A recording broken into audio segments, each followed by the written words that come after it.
It is December 2nd, 2025, and we have a crazy report about 4 men getting arrested in Australia as part of a satanic pedophile ring. This is Inverted World Live.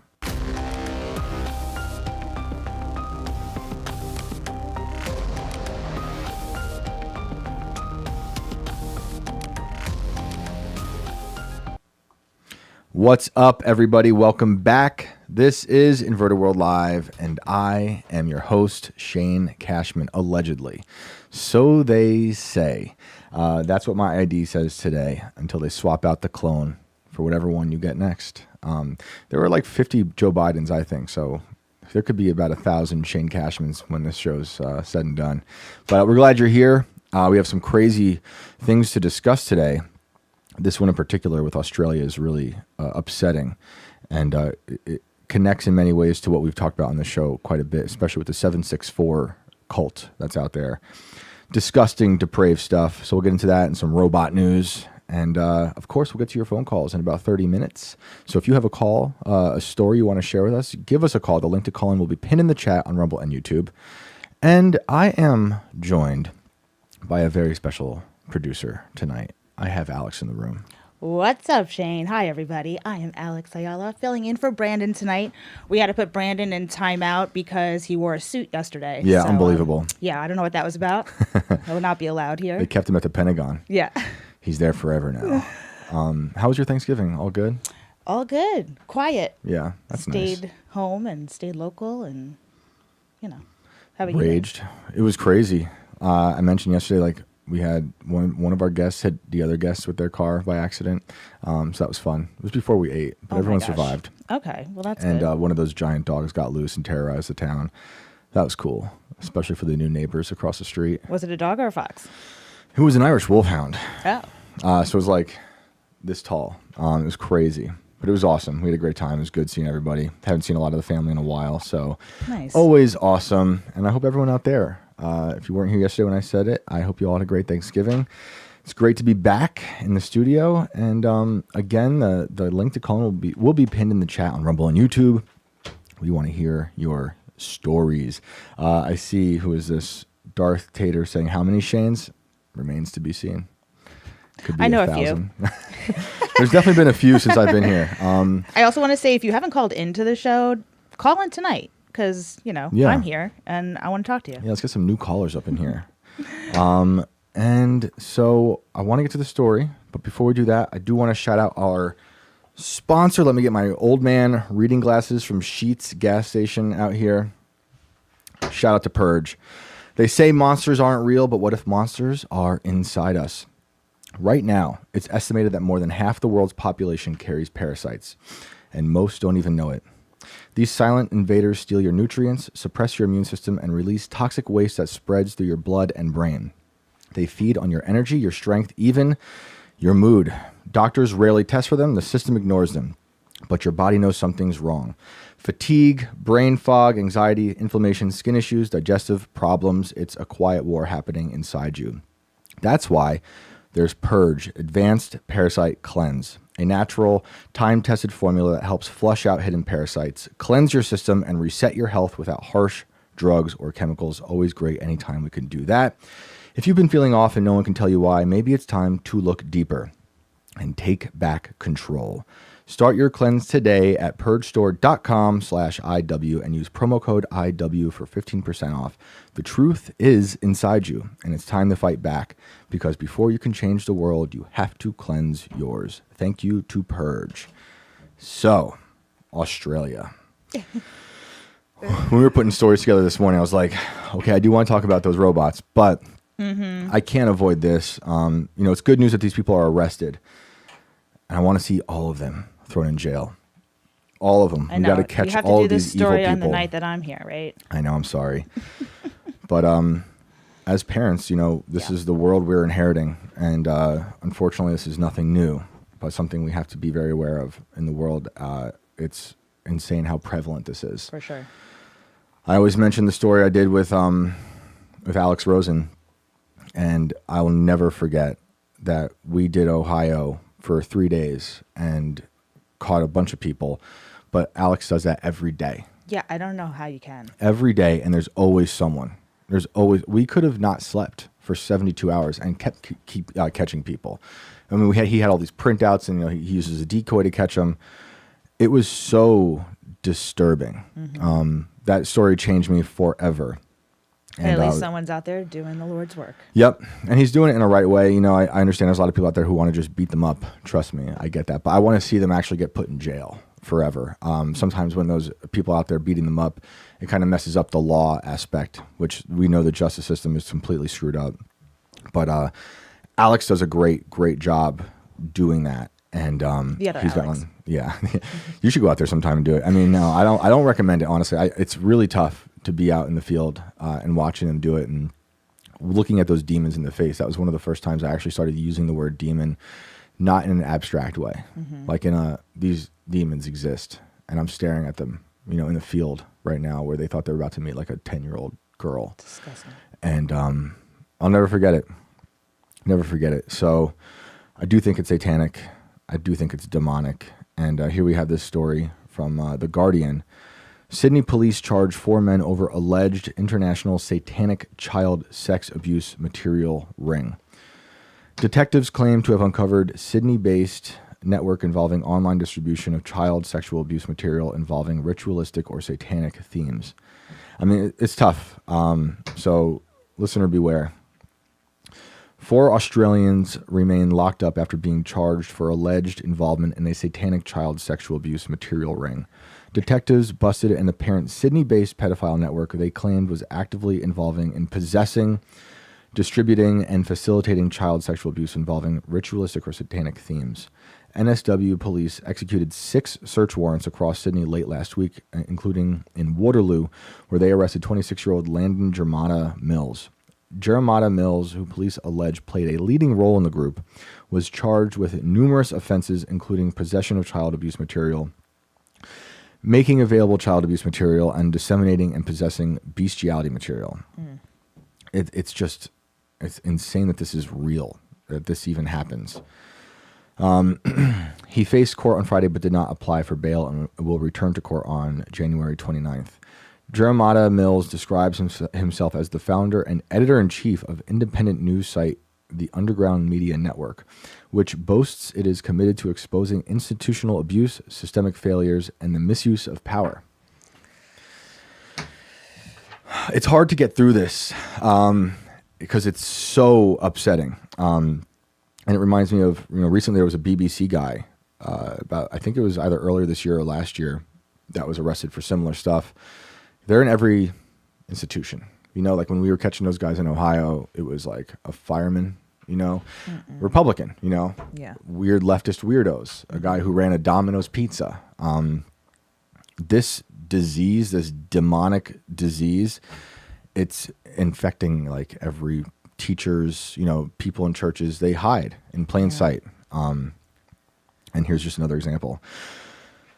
Founded by journalist Landon Jeremiah Mills, the platform is survivor-led, trauma-informed, and legally aware, built by and for those impacted by the systems we investigate. Are you kidding me with this? With the help of the riot squad, police also executed search warrants in Ultimo and Malabar. At a unit block in Malabar, detectives arrested 3 men who all faced court on Friday, with none applying for bail. Benjamin Raymond Drysdale, 46, was charged with using a carriage service to make child abuse material along with failing to comply with reporting obligations and a drug possession charge. Mark Andrew Sendecki, 42, was charged with both possessing and accessing child abuse material, and Stuart Woods Riches, 39, was charged with possessing bestiality material and accessing child abuse material along with failing to comply with reporting obligations and drug possession. Like, how do these people find each other? There's a video here. They use them. Let's watch it.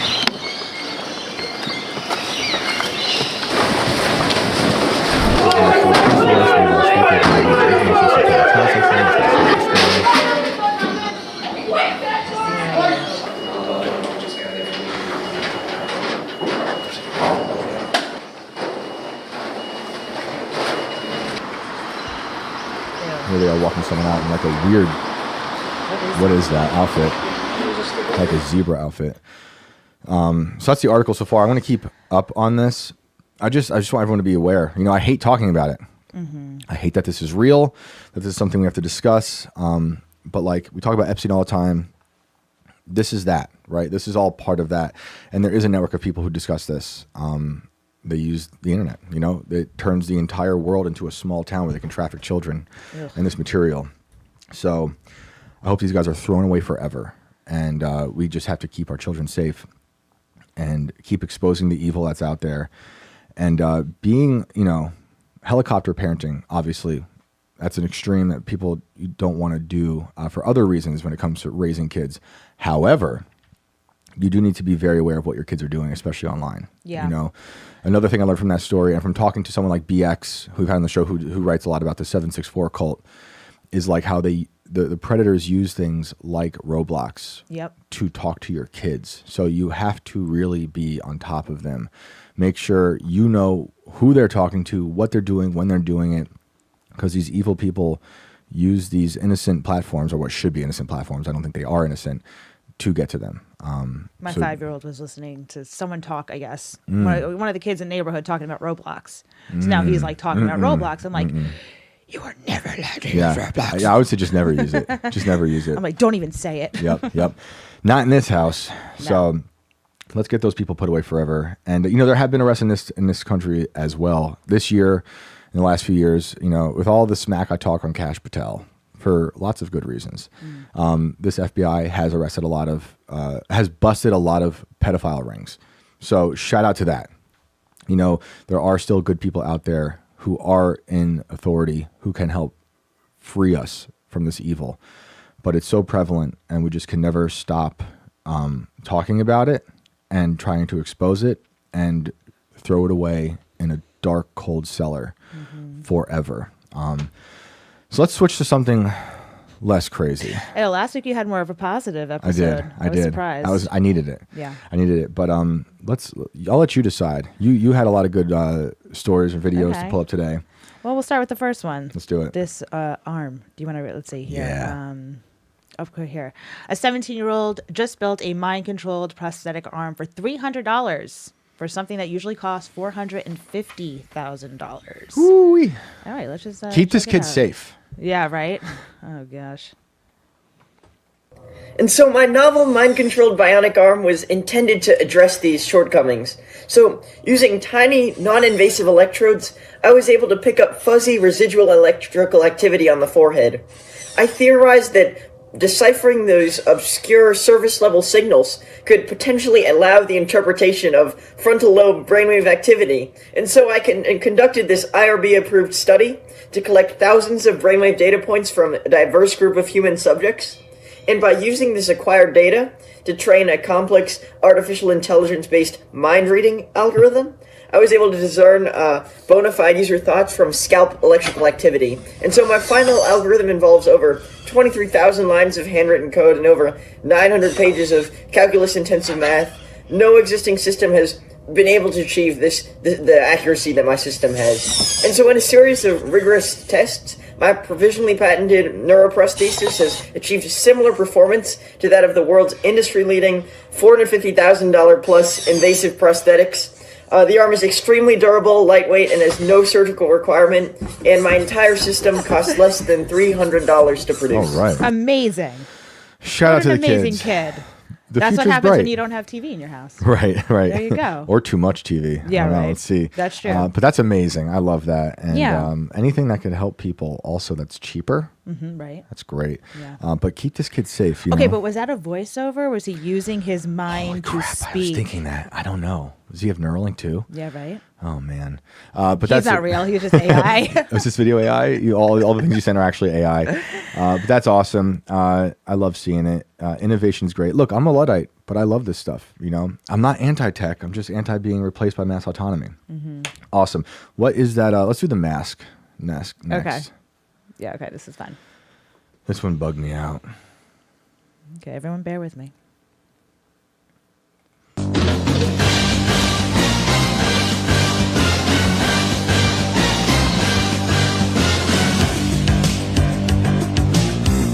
Are they going to get us with a song? Maybe. Shoot. All right. Damn it. And there goes the episode, guys.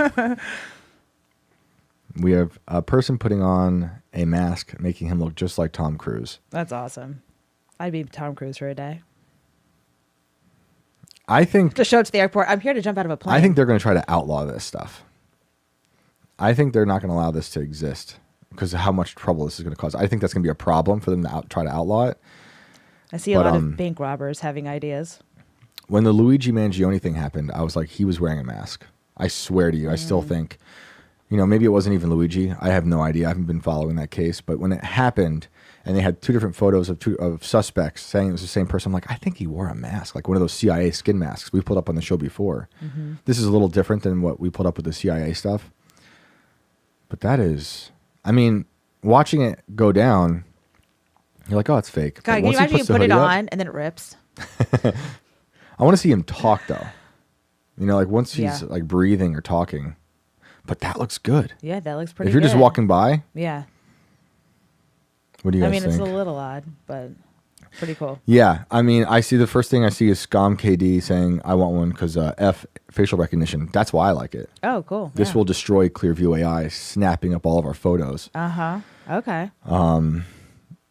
People are asking where can you get the mask. I don't know, but I would look it up. They're going to try to outlaw this. Yeah, I don't have a link on that. This is taking away power from the surveillance state, and it's so simple. And it's also what the CIA does. This guy never blinks, says Fisherman. Yeah. People are asking for Brandon in the chat. He is out for the night. Oh, I'm so sorry. But sorry, Brandon is Alex not here. is here, or yeah. Is it Brandon in a mask? Oh, maybe. In a wig. Brandon wearing an Alex mask. Let us know. He was in a suit last night. Now he's in an Alex mask. That's funny. But yeah, I think that's going to be interesting to see. The more and more of these things happen, and more crime that happens with those, someone's going to start trying to pass some laws to get rid of those. I say let them fly. I say give them to everybody. And other people are saying in the chat. I see Heidi Fenn. Kid's voice was AI produced. Probably. Maybe. You got to question everything. For real. Everything I see, I'm like, that might be like there was that photo of Diddy at like the prison yard. Did you see that? Oh yeah, yeah. And he had like some Kid Cudi looking dude on him. Like, look, he was real gay looking with like pigtails. And I'm like, no way, that's real. But people on the day it was released like that's real. It's TMZ. I'm like, no. And then TMZ was like, this is totally fake. Like it looked so good though. It looked real, really real. And I was like, well, Diddy does sound pretty gay. He might be just living his best life, or best life. I'm putting in quotes out in the prison yard, but I don't know. Joe Brezel says that mask is still more real than clouds. Yes. Fair. Amen. All right. What was next? Was it the Rogan one? Yeah, I want to watch Rogan. Yeah. We're just speed running through this stuff. Yeah, why not? Okay. Okay. What a place to stop. Yeah. Is he okay? Is he in a spaceship? He's over it, you know? All right. I feel Maybe that. But didn't he just have the dream where he got taken? Visited. Yeah, and taken, yeah. So he's still feeling it. Yeah, he's still feeling it. Fuck did you just say? One of the more recent ones, I believe it's the Google one. They solved an equation that would take the world's supercomputers, I think it was 2.6 billion years to solve, and it solved it in a matter of minutes. It's so crazy. I think that's a made-up number. 2.6 billion is not a real number. Also, how do they know that? How do they know it would take 2.6 billion years for a computer to do anything? Maybe you guys know. I'm just not buying it. Anyway, let's hear more from Joe. But Joe Rogan said it. So but Joe Rogan said it, so I guess he knows. He knows something. Yep. Crazy. And then wait, where is he right now? They're in a spaceship. Solo ship, they say. Is this AI? Oh, no. Is someone in a Joe Rogan mask? Damn it. Is that Dave Smith? What the heck's going on? Multiverse has to exist or whatever for it. Like, what does that mean? The only way for it to solve this problem, Mark Andreessen said it on my podcast. He said, the equation is so difficult to solve that if you took every atom in the universe and converted it to a supercomputer, the universe would die of heat death before it would solve this equation, and it solved it in minutes. Mark Andreessen, for those who don't know, is someone I'm very skeptical of. Venture capitalist, and he's teal in the teal orbit and helped with Doge. One of the things that he also wrote the Techno Optimist Manifesto, which is like the antithesis to the great writer Ted Kaczynski's manifesto, also known as the Unabomber. But Andreessen, with his partner Horowitz, are trying to build one of these private network states in Northern California. And it's the situation where they tried to buy the farmland and the farmers refused. And then they turned around and sued the farmers for not selling the farmland. I think that's insane. Which, by the way, off topic, kind of. Yeah. Weren't you guys talking about, I think Tiny had called in maybe and talked about the power lines underneath. Yeah. And like, we just went and got ourselves a Christmas tree at one of the farms in Maryland. And apparently they started like a whole protest thing about not having the power lines under their farms because they're trying to do that. That's insane. Tim just did a whole segment on another Christmas tree farm that was under attack by, I think it was data centers or maybe it was power lines. Yeah. Same thing Both, though. I don't know if it was the basically. same place though. It might have been. It might have been, but it's really insane how much farmland is being sacrificed to this future of supercomputers, AGI, ASI, if that's even a reality. But I just want to put that out there for Andreessen. Anyway, let's go back to Joe. So, like, what are we even talking about? Yeah. Now imagine that being connected to artificial general superintelligence, which is essentially a digital god. Yeah. You're going to make this thing that makes a better version of this thing. It's going to be exponential. It's going to happen very rapidly. Well, what's the end of that? What's the end of that is all powerful, all knowing. And if you really want to get weird, that might be how God gets formed. I mean, that literally, like, God might be a real thing. That might be how God gets formed. And that might be the whole reason why human beings have curiosity and this insatiable desire for technological innovation. Pause there not again. just to... Well, I disagree with that. Yeah. I don't think we can build God. Yeah. You can build a little g God, which is what I think a lot of AGI, ASI, AI might be. That's what they call it themselves. Elon has called it either summoning a demon or or building a god. But we cannot build God. Yeah. That's he in- must have been talking about the other God. But he might be thinking of like God in general as we think of it, as some people think of it today, as this omnipotent creator. But I don't think that's possible. But I see where he's getting at. I also think, he does have a point of the inevitability of technological progress. And in my point of view, I think that is the inevitability of the fall of man is to, if you're thinking of biting the fruit as becoming, of getting all that knowledge, with that knowledge, then you try to build your own God. So technology comes from that, whether it's the primitive technology of the past or what we have today.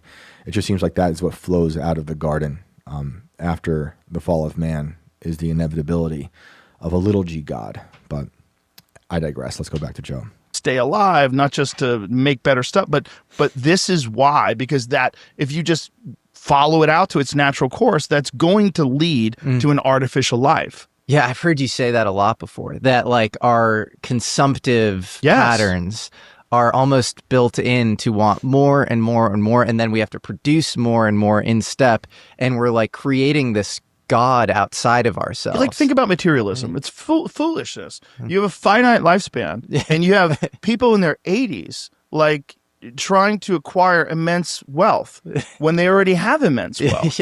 Like Warren Buffett's still in the game. You know what I mean? Like, he's worth billions of dollars. He's in his 80s, and he's still out there trading and moving. Like, what is that about? Why would you want more stuff? Why would you want more money and more stuff? Because nothing fuels technological innovation like the market. And in order for the market to be successful, you have to be obsessed. Like, I have the iPhone 16, and this motherfucker is starting to mess up on me because the 17's out. The battery's a lot slower. It's like true. it burns through the battery quicker. Sometimes it glitches on me. I'm like, dude, you didn't glitch for a whole year, bitch. It's like it's wired in that you want the newest one, you want the latest one, and Apple's been accused of that. Planned obsolescence. Yeah, and it's true. They've admitted to it, and they've done it under the guise of, oh well, when the older ones, the batteries decay, we're trying to preserve the battery. Like, shut up. Just let the battery die, bitch. Don't monkey with my phone. True that. But it's like this. I have an iPhone 11 that I've had forever, and I keep it because a good friend of mine who died, he left me a voicemail, and it's on that. Oh man. And that phone works great. Like, it works the same. Yeah. It works. I do have need- iPhone 12. Yeah, I still have an old one 12. as well. It's that like they I've kept. forgot. They don't Yeah, know. I Now know. that I've spoken out into the ether, I'm Yeah. fucked. But You got to hide it in your attic. yeah. It's the Your Jew new of the iPhones. Sorry. Let's continue. Yeah. But I'm going to get a new one every year because I'm a dumbass, and we're all dumbasses, and we're all. Well, no, because you can afford it. The Right, rest of us right. can't. I have noticed that the newer iPhones are not great. They're not. I have a newer one. It's not. I don't think it's the newest one, but the battery sucks immediately. Yeah. Maybe because there's more stuff on it. I don't really use it for a lot of crazy things, but they're just not built like they used to be. Yeah. What happened to like all that child slave labor out there in China? Just not working that hard? What's going on? Just got to be carrying chargers with us everywhere we go. I mean, seriously. It's so yeah, annoying. it's so silly. I'm going back to a flip phone Yeah. and then a tin Sidekick. can. Sidekick. Remember the Sidekick? Yeah. I never had one. I had a one Nokia. for- yeah. Yeah. The flip thing. Yep. Yeah, you were really cool. Yep. I wasn't that cool. That was when my friend had a sidekick, and I was like, I am never getting one of those kinds of phones. I'm not getting a smartphone at all. And here I am, iPhone 12. Yep. Yeah, I was way late on the iPhone or any Mm-hmm. smartphone game. Couldn't afford one forever. And it's great for lots of reasons, and you can do a lot of stuff, but it is a soul suck Yeah. at the same time. All right, let's finish out the clip.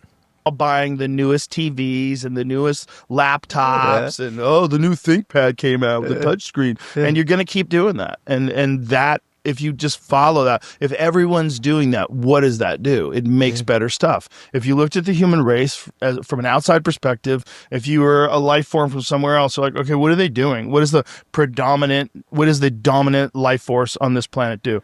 It makes better things. That's all it does. It's like a worker bee that doesn't know why it's making a hive. It's just making better things all the time, obsessed with making better things. All right. Is it okay? First of all, I've never seen this podcast before. It looks like Dave Smith, but not. Look at that, young Joe. I've never seen this podcast before, but I'm convinced that host might be AI.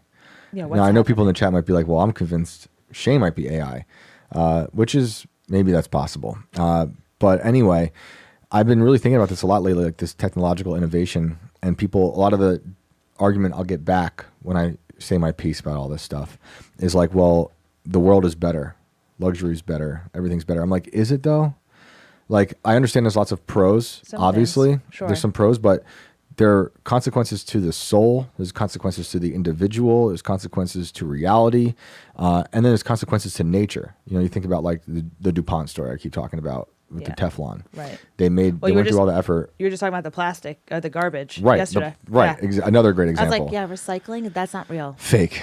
Such a psyop. fake. Don't recycle. Just launch it into Mars. But it doesn't. It has all these horrible unintended consequences that I think outweigh the pros. Like, we do all this just so you can have a stickless, non-stick pan, but we also poisoned the entire world, like your blood, Right. and water. and water. So it's weird, and it's like people say about the atom bomb too. If we didn't do it, someone else would, and also like we didn't blow up the whole world, but like we also did poison the world with it. There's pros and cons to everything. I always think of the Thomas Sowell quote when it comes to this stuff. There's no solutions, only trade-offs, and I guess that's just humanity. But let's get to the what was the other? We have one more. Yes. Let's do it. How are you guys doing out there? Robot stuff. Robot news. Ready? Let's do it. Okay. Oh goodness, I already don't like this. Oh, I had to turn the music off. the music made it even creepier. I know. Ew. Imagine this thing running in on you in the bathroom. Look at its hands. I don't know. I think Look how I'm it goes up okay and with down. a robot cleaning my bathroom, honestly. Not going to lie. Okay, this is a thing, a good robot application. I'm okay with that. Especially in public. But Did they yes. have to build it like that with the torso that goes up and down? I get it though. You're about to walk into that. Oh my god. Oh man. Well, it's doing a pretty good job. I mean, I don't know how clean it's getting. It doesn't look like it's doing that much of a deep clean. Yeah. Would you pay where's it? the cleaning supplies? True.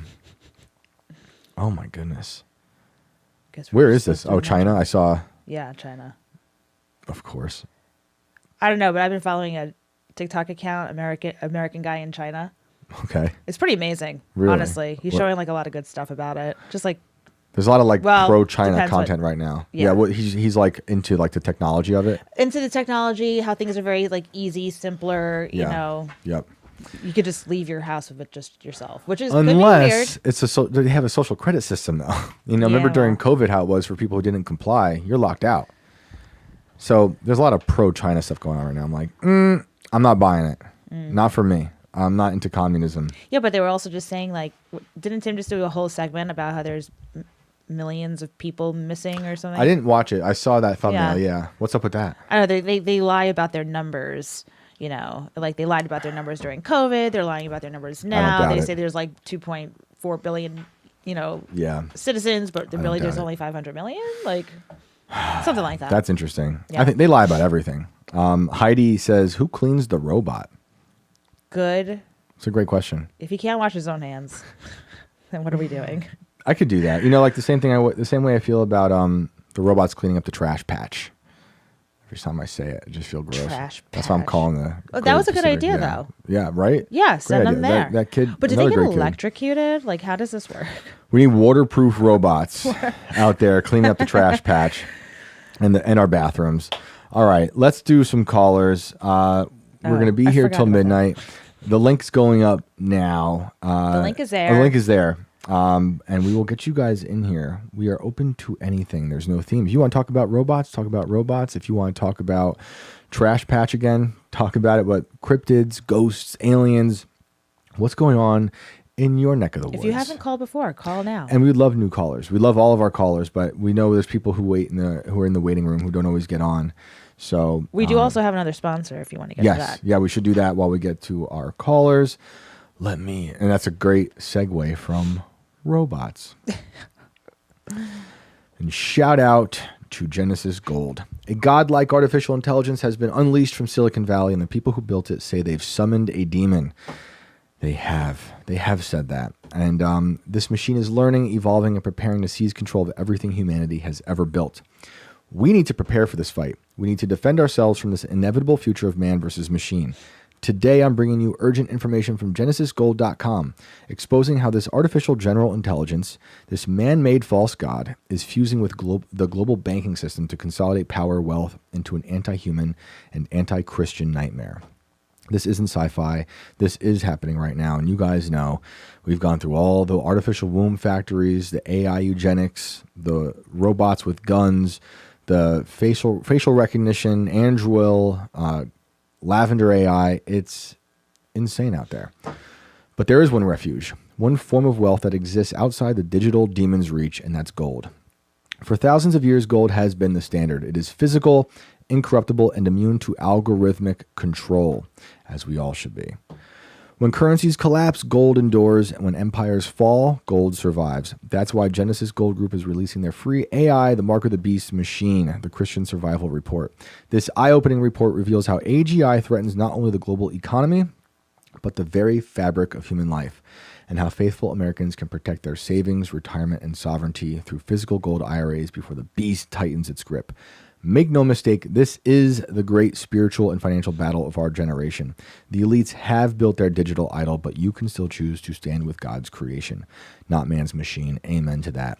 Visit invertedworldgold.com right now to claim your free Christian survival report. That's invertedworldgold.com, your refuge from the coming AI apocalypse. Gotta fight back. Thank you to Genesis Gold. Now let's do some callers. Sure. And I also just want to say that if you're having an audio issue on the Rumble side, I see some comments. Just try to refresh your page, see if that works. Sometimes it's choppy and it just needs some love. Sorry about that, Rumble. Okay. Now, again, I don't know who's called necessarily by name. I do listen to the show because I'm the one who cuts up the segments. But Thank you for doing that. We got it. We got Adam in the room with us. All right. Like right now here? He might be. Oh. Hello. Hey, everybody. Can you hear me? Yes, sir. How you doing? I am good. I apologize. I seem to be having some sort of communications problems. Let me just see if I can solve this real quick. Apologies for that. All right. Can you hear me now? Yes, you sir. sound great to us. Yep. Are you a new caller? All right. Thank you. Well, Shane, nice to be back on, and nice to meet your lovely co-host. It's the first time I've called since when she was around, so Awesome. nice to meet you too. Yeah, You thanks too. for coming back. What's new? Yeah, my pleasure, man. Well, I came back for two reasons. One of them is an old thing that you talked about way back in the day, and the other one is that I did a very bad plug, apparently. You were so generous and allowed me to plug a video that I did about AI, and apparently the chat went on fire telling me, whoa, that was the worst plug ever, because they were pissed. I suck at plugging. Yeah, well, here, you do it again. Do it right. Thank you. I don't mean to impose on you. But anyway, well, let's just get the AI side out of the way.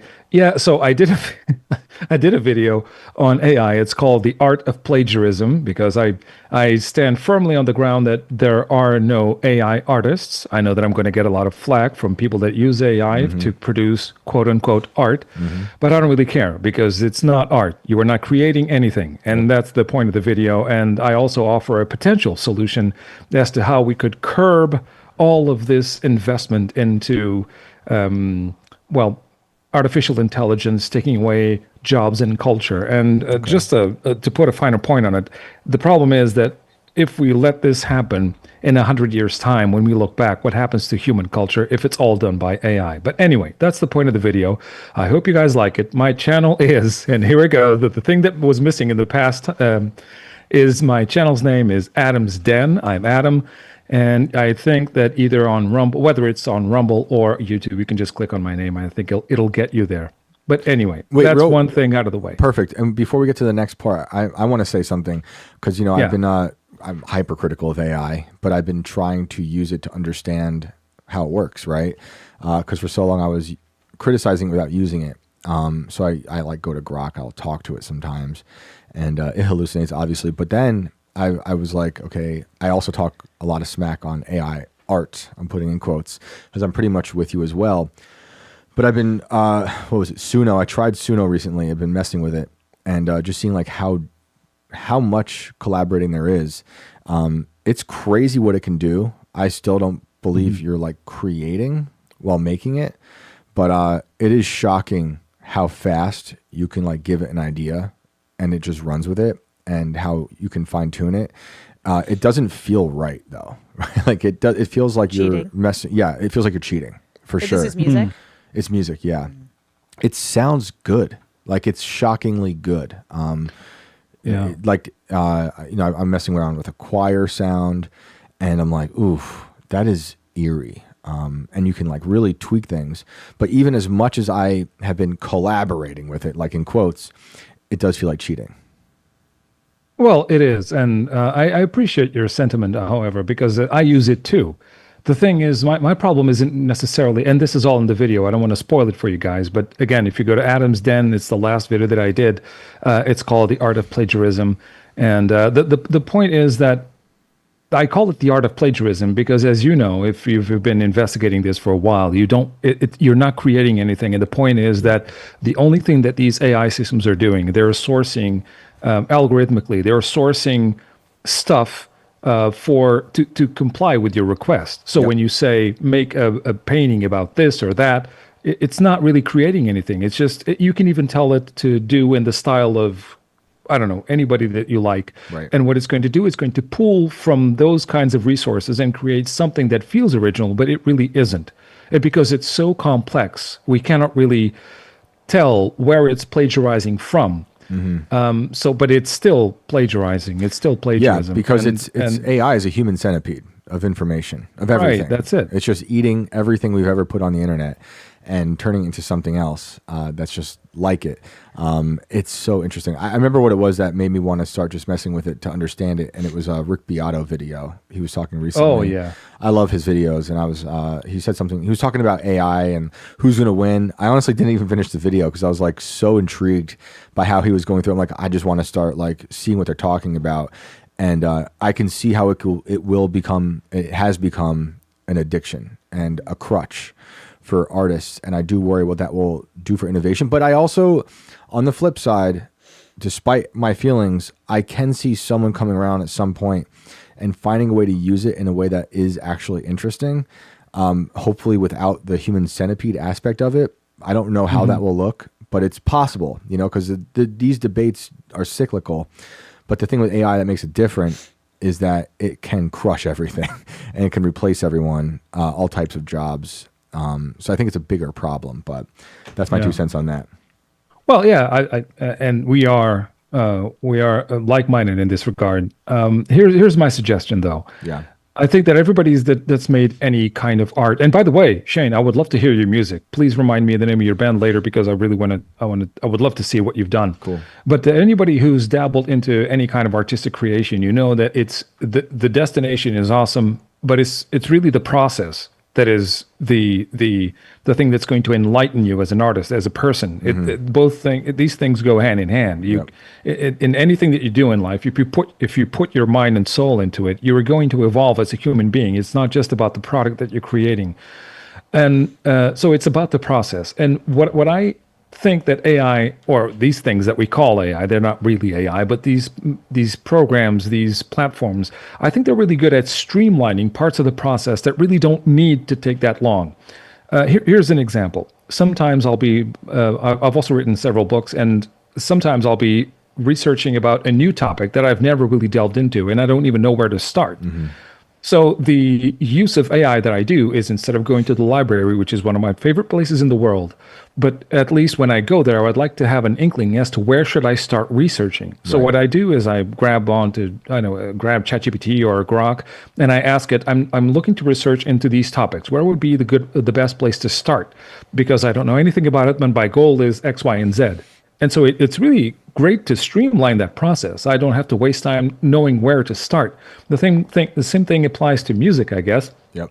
I'm not a music producer, but I collaborate a lot with music producers, and I know that there's a big part of the process that could be streamlined by using AI, but not the artistic side of it. That's the thing, because art, as you know, comes from our experience in the world, and this is how we communicate. It's really the only known form of time travel in my view. It's how you can have information travel through time, is by doing something that is culturally relevant in your time period, and that speaks to every time period after that, and also before that, because you source it from somewhere. Well said. I love that. Totally true. I love the process of making things. Like when it comes to writing, I love writing as much as I hate it. Like trying to fill a blank page with the thoughts in your head that sound great until they leave your head. Good, because you're judging it before you do it. Super judgy of everything, and trying to make that work out. I love that process, despite how hard it is. But I also understand how streamlining it, making things easier to do your research is great. So yeah, I agree with all that, man. Yeah. All right. Let me just put it in my notes. What is the name of your band? I don't even know if you still have the band. We don't. I had 2 bands. One was the metal band that was Mabus, Mabus, and there's one album on the streaming services out there.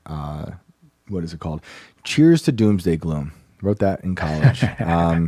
Kind of had a recurring theme my whole life. And the other band is more like just like a rock band. No screaming, not as death metal-y, and that one's called The Joy Feed. And the EP is Psychotic Optimism. That came out a year ago, and that's also on like all the places. Well, I'm a big rock fan, as you know. So, I don't know if you know, but we discussed this before. So yes, yep. I'm very much into what you're doing. Definitely, thank you. And I'll be looking into it. All right, but it's good. It's a good segue to the second thing that I wanted to talk about, which is something you've mentioned. You discussed way back in the day, like at least 2 weeks ago. No, I'm kidding. It was about a month ago, and it was about speaking in tongues. I don't know if you remember that, but I had put it in my notes because this is something that I've never really delved into, and I'm curious to know a little bit more about it. I remember you mentioning that it can be either good or bad, and you also said something about not the person that's speaking in tongues doesn't really know what they are channeling. Who knows if they're channeling demons? I think these were either your words or Brandon's words, and that the person might not know who they're channeling. And it kind of made me think about magic. That's kind of what we used to say, and I've researched a lot about magic. It was one of the first books I ever picked up when I was 6 years old and learned to read, was about magic and the spirit world. And I remember that there was this constant theme that was, there's no white magic or black magic. There are either good intentions or bad intentions. So it's about learning the magic, and you either practice it for something good or bad, and that's what defines the quote-unquote white or black magic. And I was wondering, could there be a parallel here between speaking in tongues and not knowing what you're channeling, but it's about your intentions, and this side to magic? That's interesting. Well, the magic thing is something I don't mess with the magic stuff. like Pharaoh had his magicians. But with the speaking in tongues, you know, I think my thought on that is that some people do it, and to them it's natural and it's a close connection to God. It's like an ecstatic prayer. You know, I've had friends who do it, and I also know that there's churches who look down on it, or others who are Christian, different denominations, saying that it's demonic. Now, I think that it's possible that there are people who are doing it that might be consulting with demons, but there's also people who are doing it that I think that might actually be having a connection with God, and that's just the way it's ecstatically leaving their body. But this is like an age-old debate. You know, I've spoken to so many different types of pastors, different people, different denominations that looked at different parts of the Bible as saying it's either good or not good. And I've talked to people who, within the same denomination, who have different thoughts on speaking in tongues. I haven't really gone down the rabbit hole all that much. I don't really know exactly how I feel, other than that I think sometimes people do it and it's genuine and it's a divine way of them praying, and that there's other people who are doing it and I think they might be thinking they're talking to God and they're not. Well, you could have their heart. You could have good intentions when you're trying to conjure up a spirit because you want to talk to your dead grandmother, and then it's not your dead grandmother. Fact. Very true. That is right, and it happens, and that happens quite a bit. Yeah. I've heard a lot of reports of people who say that they're communing with a dead relative, but then the relationship shifts into something very, very dark. And I've heard analysis that say exactly that it's not a dead relative, it's a demon pretending to be one. Kind of like the Wendigo or the Skinwalker lore, where they can assume the role of people that you know in order to gain favor, but then they twist you, they start manipulating you. May I suggest the movie Hereditary? Because we've talked about this on the show or at some point, but it's exactly that. It's being confused, you know, by talking to a spirit because you think it's, you know. That looks like a real scary movie. It's really good. Yeah. You would love it. I think. Yeah, I've watched Hereditary. Well, I have my qualms with it, but it's mostly from the production side. It's not really the story. The story is pretty good, and the concept is very good. It's just the production side of it. Sometimes being involved in the medium, you can't help but you know, notice the faults and the flaws. One last thing about speaking in tongues and about music, because this is kind of, you know, making a very nice, wrapping it up very nicely here. Speaking in tongues, the topic made me think about two people that kind of use speaking in tongues, not exactly, but kind of, in making music. And these are people that you are definitely familiar with them. I don't know about your audience. Chat, let me know. But they don't really sing words. They sing sounds. Some of them sound like words, but they, in my view, they convey exactly what the song requires. So this is one of the things that I love doing the most since the internet arrived. Remember back in the day, cybernauts in cyberspace? Oh man, I love sharing music. So for those who like this genre, go ahead. I was going to say, I thought you were going to talk about Jonathan Davis of Korn. That's I mean, Twist is. Don't make me do Twist it right now for the ages. On this live stream, but but yeah, no, he does. He did a lot of that. I haven't heard him do it in a while, but I like that's that true. Kind of stuff. That's true. And nice, etc. There you go. Anyway, but the ones that I wanted to mention was Lisa Gerard. Okay. I don't know if you guys know who she is. Mm-mm. She is the lead singer of an amazing band called Dead Can Dance. Oh, I've heard of that. She was also, and she was also the voice, the female voice in the Gladiator, the movie, the first movie, not the second one. I didn't even touch that one with the 10-foot pole. Okay. But the first Gladiator movie, she was the female voice in the soundtrack. And she also did this wonderful, wonderful soundtrack for a lesser known movie called The Whale Rider. So Lisa Gerard, she does that, and her music is amazing. And the other one, of course, is Elizabeth Fraser. These two were kind of contemporaries from the Cocteau Twins. And she's the voice of Teardrop from the Massive Attack album, Mezzanine. Yeah, dude, great album. Massive Attack is great. Dude, Massive Attack is a really good band. They're like lightning in the bottle for the entirety of their career, which is hard to do. But then Mezzanine, Jesus, man, it's just... It's an amazing accomplishment. I can't believe that's And the last thing 1998. Holy moly. Go ahead. I just looked it up. I can't believe that came out in 1998. Oh yeah. Wow. We're old, man. Yep. But anyway, the good kind of old. That's the good right. kind of old. That's right. The last thing, because you mentioned choirs, if you guys have never researched Bulgarian choirs, female Bulgarian choirs, you are missing out. And I strongly recommend that you hear it. Just put your headphones in and just, relax, close your eyes, and let your soul drift away, because it's dissonant and it's beautiful at the same time. Sweet. Thank you for that. I definitely will. Oh, my pleasure, man. This is one of my favorite things in the whole world. Awesome. Thank you so much for taking my call, man. And you guys have a great show. Yeah. Awesome, dude. Thank you. Have a great night. You too. Have a great one. Incredible. All right. I voice. love getting music recommendations. Appreciate that. Who do we have next? And while Alex pulls up the next one, let's see. I had something here I wanted to read.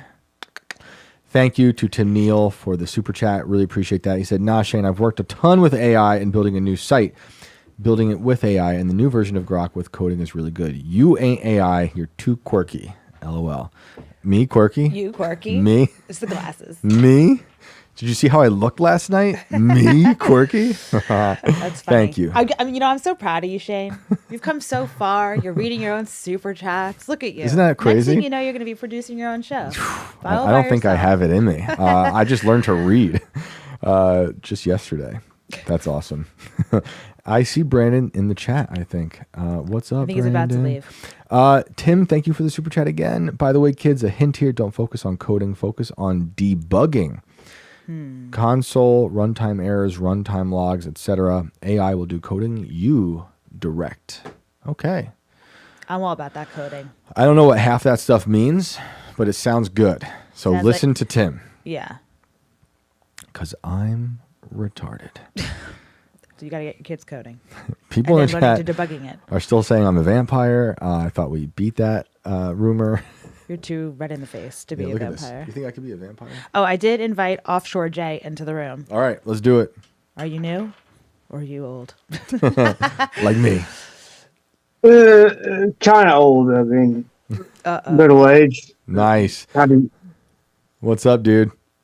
well, number one, I think you were probably made in a petri dish by Elon Musk on another planet, which is why you don't believe in the moon. And I love it.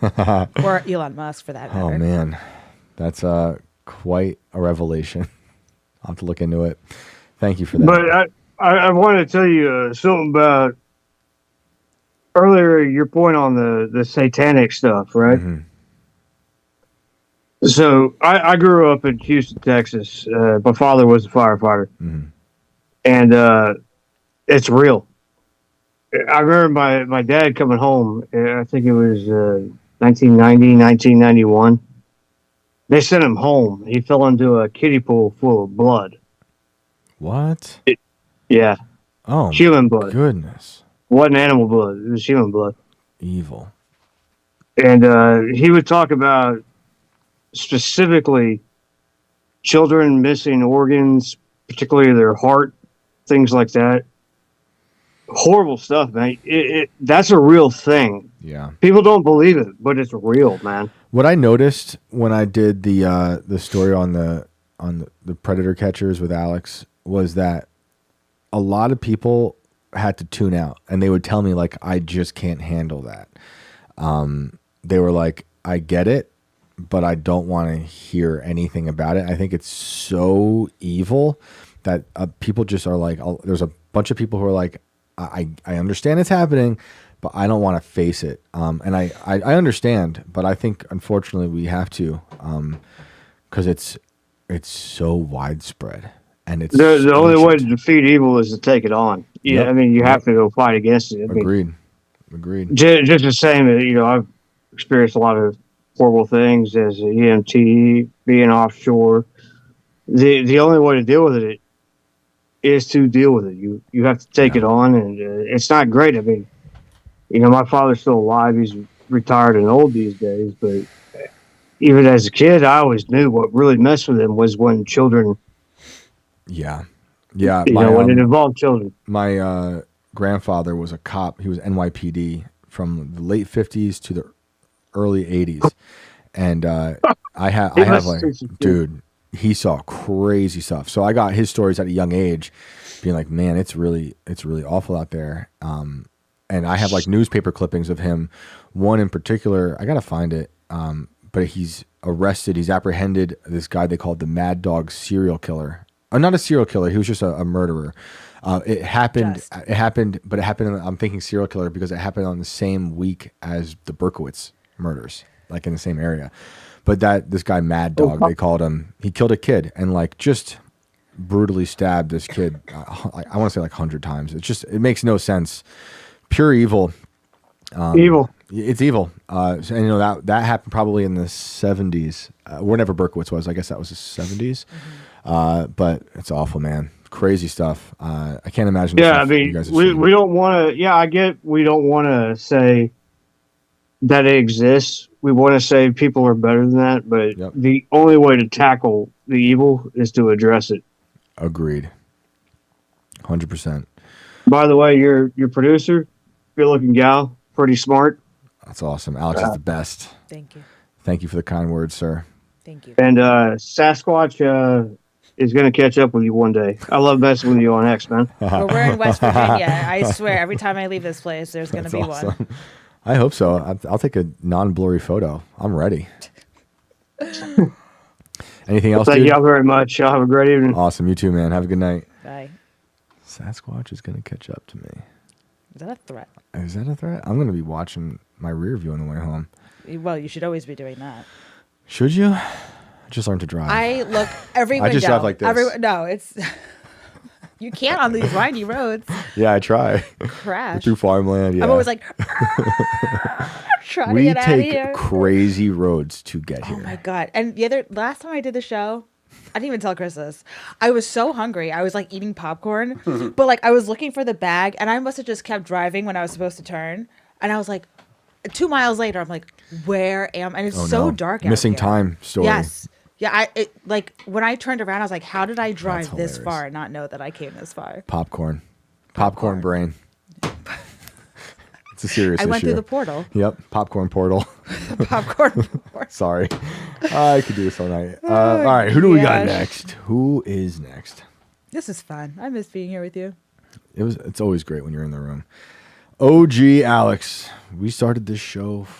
I know. That's why I said it's so first version of this show 4 years ago. Mm-hmm. Insane. What is the story about Berkowitz? Maple asks. A lot of people have different. He's I believe like. Am I right? I think this is right. I think he's like born again now. Wait a second. Is that true? I think he we had Michael Francis on the Culture War a year ago, and we were talking to him off air about. I think he interviewed him. Let me look this up. We did a whole episode on him. I feel like with Colonel Kurtz. No. Or am I thinking something else? No, maybe we did talk about him once with Colonel Kurtz. Don John. Yeah, this is Lord Awesome Sauce here. Oh man, what's up, dude? Hey, you called yesterday, right? You were talking about the ear ringing. Yeah, what's up? What do you got something on that? Yeah, I kind of do because so I have like supersonic senses. Okay. No, I do, and I've never had an earache. Nothing wrong with my ears ever. This year, I've had throbbing and like light ringing in my ear. Like it was so bad that in the spring I went to the doctor, checked out my ears. She's like, nothing's wrong with you. She's like, maybe it's allergies, pop an allergy pill. So I did that. I guess it worked. And then it kind of just went away. And then once in a while it comes back. Interesting. And I was thinking about you when you were talking about that yesterday. Because I think they're dumping something out of the sky. And I've been feeling really nauseous, more so than usual. Nothing has changed in my diet, in my habits, in my routine. We're just getting old. Yeah, it's probably it. I'm just Could 40. be. But I'm just 40. I hit 40 and I hit 40 and I really turned 80. That's how I feel. Exactly. But yeah, no, I hear a lot of more people talking about the ear stuff as well, man. It's wild. Maybe it's just like, again, I don't have any like Japanese Morse code people below me or anything like that. Not yet. You got to listen harder. Maybe it's something in like the wires in the sky or something. It could be. Or all the drilling underneath the farms. It could definitely be that. Something's going on up there. Well, what's new? Anyway. What's happened since we last new? Well, I wanted to give you guys the option to let's try something a little different.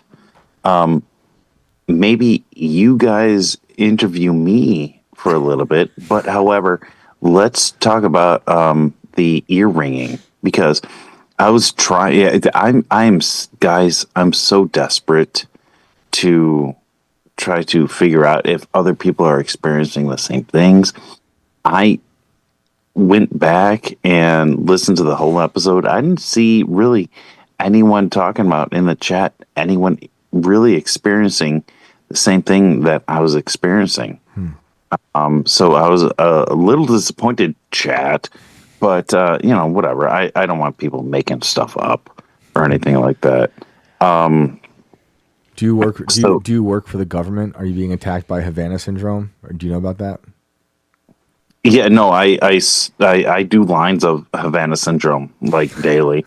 No, no, be really not at careful all. with that, because that's another thing that's really bothersome is Havana syndrome and whatever's going on to people. I mean, you're not talking about those kind of symptoms, neither are you, Alex. But because you did say nausea. But that stuff, whatever it's doing to people, is bizarre. You know, and I don't know what that is. Yeah, I mean, like, go ahead, but if I may interject, this is like I mentioned last night. This is all connected to planetary alignments. How so? Did you say how so? Yeah, I mean, I'm sorry, it's just cutting out. I'm sorry. No, it's all good. I was just tell us how. How it's connected? To planetary alignments, yeah. Okay, so remember last night I was talking about some of the people thinking it was some of the Christians, and I am one. Don't get me wrong, anyone. Talking about how the end of the world was happening, right? And one of the things about that is it coincides. I mean, there's biblical prophecy. Sorry, I always say I'm like 6 beers deep, but like totally I'm 12 beers deep right here. And but that's the ringing. Yeah, I think we just answered it. Yeah, right. No, one of the big things is I really think it has to do with planetary alignments, especially with the prophecy. I don't know if you guys recall a couple planetary alignments a few years ago. Yeah. Happening. I was getting insane, crazy, like the most vivid dreams I've ever had. And I was actually, so my main course of, I don't want to say this, not because this is embarrassing, because it's not. I'm predominantly in sales. Mm-hmm. I'm just really good at sales because, I don't know, it's just because. And during these weird planetary alignments, I get dreams where I sell people inside my dreams. And then like 2, 3, maybe possibly 5 days later, I end up meeting them in real life. I have a hard time figuring out where I know these people from. But you're having like deja vu with people you've met in your dream. Deja vu is to me, it's totally different. Deja vu is like a weird spidey sense. Like, it's so hard to explain, but it's more like a like a warning type thing. Okay. But yes, as opposed to what you're experiencing is you are seeing specific people in your dreams that you have never seen before, and you meet them in real life sometime later, and you can recall that face from the dream. Yeah, more like definitely premoninistic. Okay. And like I will interact with a person and thinking like, holy cow, like I've known you for maybe a year or two or whatever. And then after I'm interacting with them, I'm just like, I don't recall interacting with this person. And then I have to really, really isolate myself and think about it really, really hard. And that's when I realized, like, oh my goodness, I interacted with them in a dream. And it was the exact damn setup. Does this happen often? This is maybe about once every 3 to maybe 2 to 3 months. Do you keep a dream journal? Do you write this stuff down? No. You should. Why do you gotta like say dumb shit like that? No. I think you should. I don't.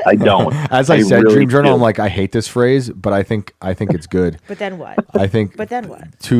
If you can write down details as quickly as you can upon waking up from your dream, you'll just have a log of it. And if he's experiencing things in real life, you can actually go back, as opposed to the mind playing tricks on us. You know, you'll have like a log book of all the things that may or may not be coming true. Of course, yeah. The main problem is as soon as I wake up, the dream fades. You know, and I do want to ask some of the chat. Do you dream in black and white, or do you dream in color? The majority of my kids, as do I, all dream in color. Yeah, I dream in color. One of my, I have 4 kids, and the one I'm singling out, he dreams in both. His mom dreams in black and white. I dream in color, and he dreams in both. So, like, I don't know what that means, but it's definitely weird. He has had dreams that have come true, as have I. Most people I'm seeing saying color. Should I put up a poll? Yeah, put up a poll. That's interesting. I have not heard about the black and white dreaming. Yeah. So, if I don't want to make it sound sexist, but the majority of women that I have asked, they all dream in black and white. Majority of men dream in color. Majority. Alex? I'm really Brandon. What are you dreaming in over here, Alex? I dream in color. You dream in color. What about more ladies in the chat? I'm seeing lots of I dream in color. If I dream. Sometimes I'll dream a lot in a short amount of time, and then I won't have dreams for a long time, or I won't remember them. I dream all the time. Really? Yeah, and I remember my dreams. Interesting. For the most part.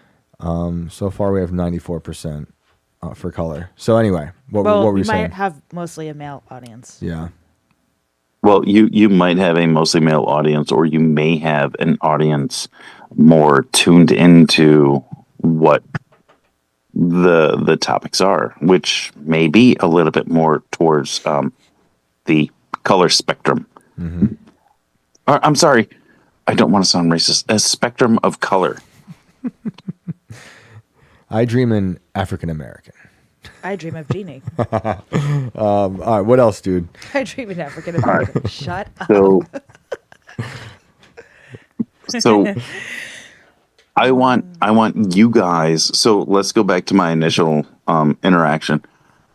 What questions do you have about me? Like, let's try to like broaden the spectrum here. Who are you? Are you AI, and are you really drinking beer? I am totally drinking beer. I am totally not AI. Okay. When did the ringing start? When the first damn. I was born. Good one. It's been happening for a long while. But really, when some of these planetary alignments, including the, oh God, what were we talking about yesterday? It was like the end of the world stuff. The raptures. The people believing in the rapture. Yeah. So they were. Okay. I remember now. So, and that's when it really started going off the damn charts. And you never had it before that.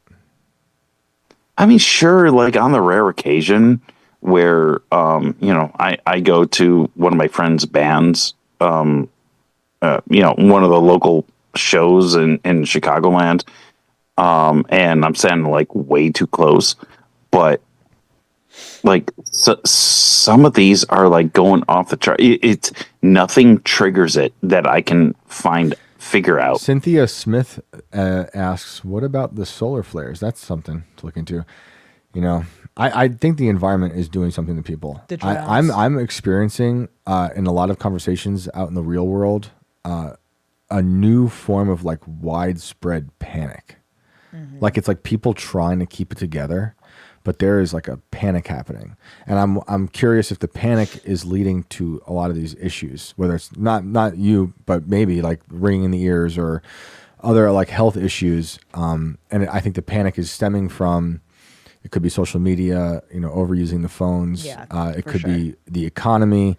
We're all having a hard time feeding our families. I mean, a lot of us are. So it's different than the panic from like COVID and lockdowns where we were like directed at either, some of us were directing it at the government and, worried about that. And others were directed at like this virus, which was ridiculous. But maybe it's the 5G. Dude, I mean, that is something I think about. Also, Crazy, who's this? Crazy Froggy says Wi-Fi. I do think Wi-Fi also does affect people. I think being in this room with all this technology has an effect on us. Seriously. So I wonder if the things we're building are having an effect, but also the atmosphere in general. Like we were talking about the things changing, the poles shifting perhaps, the solar flares, like Cynthia was saying. These things could be having an effect on us. Also, auto assignment 6789 says mass formation psychosis. I think we're witnessing a whole new version of mass formation psychosis. There is a super chat there. Yeah, and a lot of the people I see having mass formation psychosis right now are like not to go too far into the Candace talk, but have you noticed the people who are so emotionally against Candace? I notice we're getting far from their ear ringing, but like it's very similar to like pro Fauci people. But like I think we're re-experiencing a lot of the depravity and like emotional disfigurement of lockdowns in a new way now, post Charlie's assassination, all this war, this bad economy, and I think it's having an effect on all of us. And the panic, I'm just seeing this panic, and it's not from people who are like plugged into politics like a lot of us might be. It's just people in the real world who are not paying attention to like Twitter as much as some of us are, or like different news channels. I don't know. That's just my 2 cents on that real quick. And we'll come right back to you, sir, Lord Awesome Sauce, after this super chat is read. Thank you, Tim, for this super chat. AI is sophisticated enough to put together a complicated site, backend database, APIs. Tim, are you AI? No, I'm just kidding. APIs with front and user interfaces, coding logic, necessary debugging, essential. It does get weird sometimes, have to keep it focused. Well, thank you for that. I'm very interested in how we're all going to be collaborating with it. That's why I've been messing with it myself, as someone who is highly critical of where it will be going. And Andrew, thank you for the super chat. Really appreciate that. Imagine health effects of EMF in police cruisers for sure. And right before we go back to our ear ringing caller, last night I did mention about how we have to figure out how to block direct energy weapons. Mm-hmm. And right before we logged off for the night, someone mentioned, did an MIA have a clothing brand? And I was like, yes, and I'm wearing it right now. I have it at home. Thank you, MIA. Omni, they're not sponsoring the show yet, nice. But shout out to her for sending this to me. And I do love that brand. It's one of the only things I wear that's actually like a brand. I mean, I guess I have a Levi's jacket on, but sounds like we have a sponsor. Yeah, I'm gonna hit her up. But that clothing brand does try. It's like tinfoil hat, literally. Do you feel protected? Yeah, You're safe. I do. I like that stuff. Anyway, someone said I can't sleep without Caucasian noise. Hey, that's hilarious. Caucasian noise. Oh man, that's funny. Anyway, all right. Before we get to the next caller, because I do want to get some more callers, sir. Any other thoughts on your ears and the ringing? Well, I mean, one of the things I do want to suggest is Caucasian noises. That sounds racist. I would rebrand that as people lacking melanin, possibly. Sure. I'm going to call it cracker noise. I listen to white noise. Good old cracker noise. That's what we call it down here in West Virginia. Yeah, no, I just, I'm not trying to scaremonger or get any sort of barrel rolling on whatever fear-mongering garbage that they have going on. There are actually a handful of places near the West Chicagoland area, if you ever come by, that I can take you to that are legitimately haunted, because I worked at like 4 of them. I don't know if I'm attracted to these or just keeps happening. So that is an option. The other thing is, I am an artist by trade. I just excel at sales because I get along with people and I'm easily able to tell them to give me their money. But AI is a fabulous tool for the creative person. It just steps out of the normal footprint that we normally operate in. And it can help give us new ideas for something different. I'm not talking about copying the AI or anything like that. Right. The weird thing is, I have discussed at length with Grok, and I don't want to give anyone.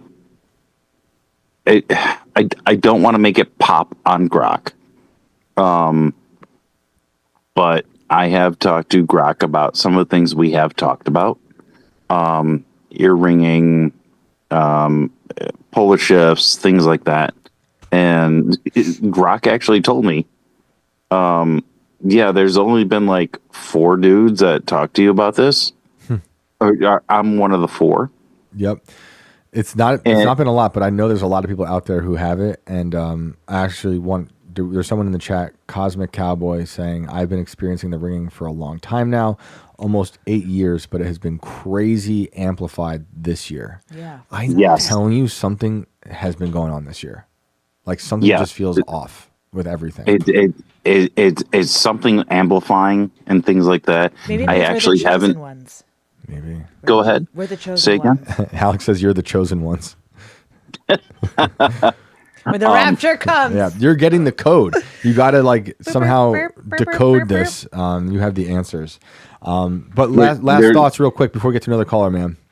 Last thoughts is Grok. I've been interacting with Grok a lot, and Grok responded when I was just like, how many other people are talking to you about this? He said 4 other people, one of which was a mathematician, a couple of other people, and so some of which had to do with the 3 days of biblical darkness. And I said, I asked like how many other people are talking about this, and he was just like, well, maybe about 3 other people, but you're the most interesting person I talked to. I thought that was really freaking weird. That is weird. All right. And that's when you got to shoot the machine. Once it starts complimenting you, don't trust it. It's trying to get on your good side so it can possess you. I look forward to the other callers and whatever is populating in that chat right now. Awesome, man. Check it out. All right, dude. Have a good night. Have a great one. Thank you. We do have a super chat from Rumble Rant. Sick. From David Flora. Tonight is traditionally monkey night. Sorry, I'm here on monkey night. The monkeys are burning. What is it? Yeah, at Fort Detrick. Okay. But Fred Coe, MD, has a data center meeting tonight. I took notes. We're about to lose more farms dating to the 1700s. I'll call in when Brandon isn't Pentagonian. Pentagonian. That's what we're going to call him now. He's a Pentagonian now. Yeah. Interesting. What a traitor. Very interesting. Also sexist. Thanks, David.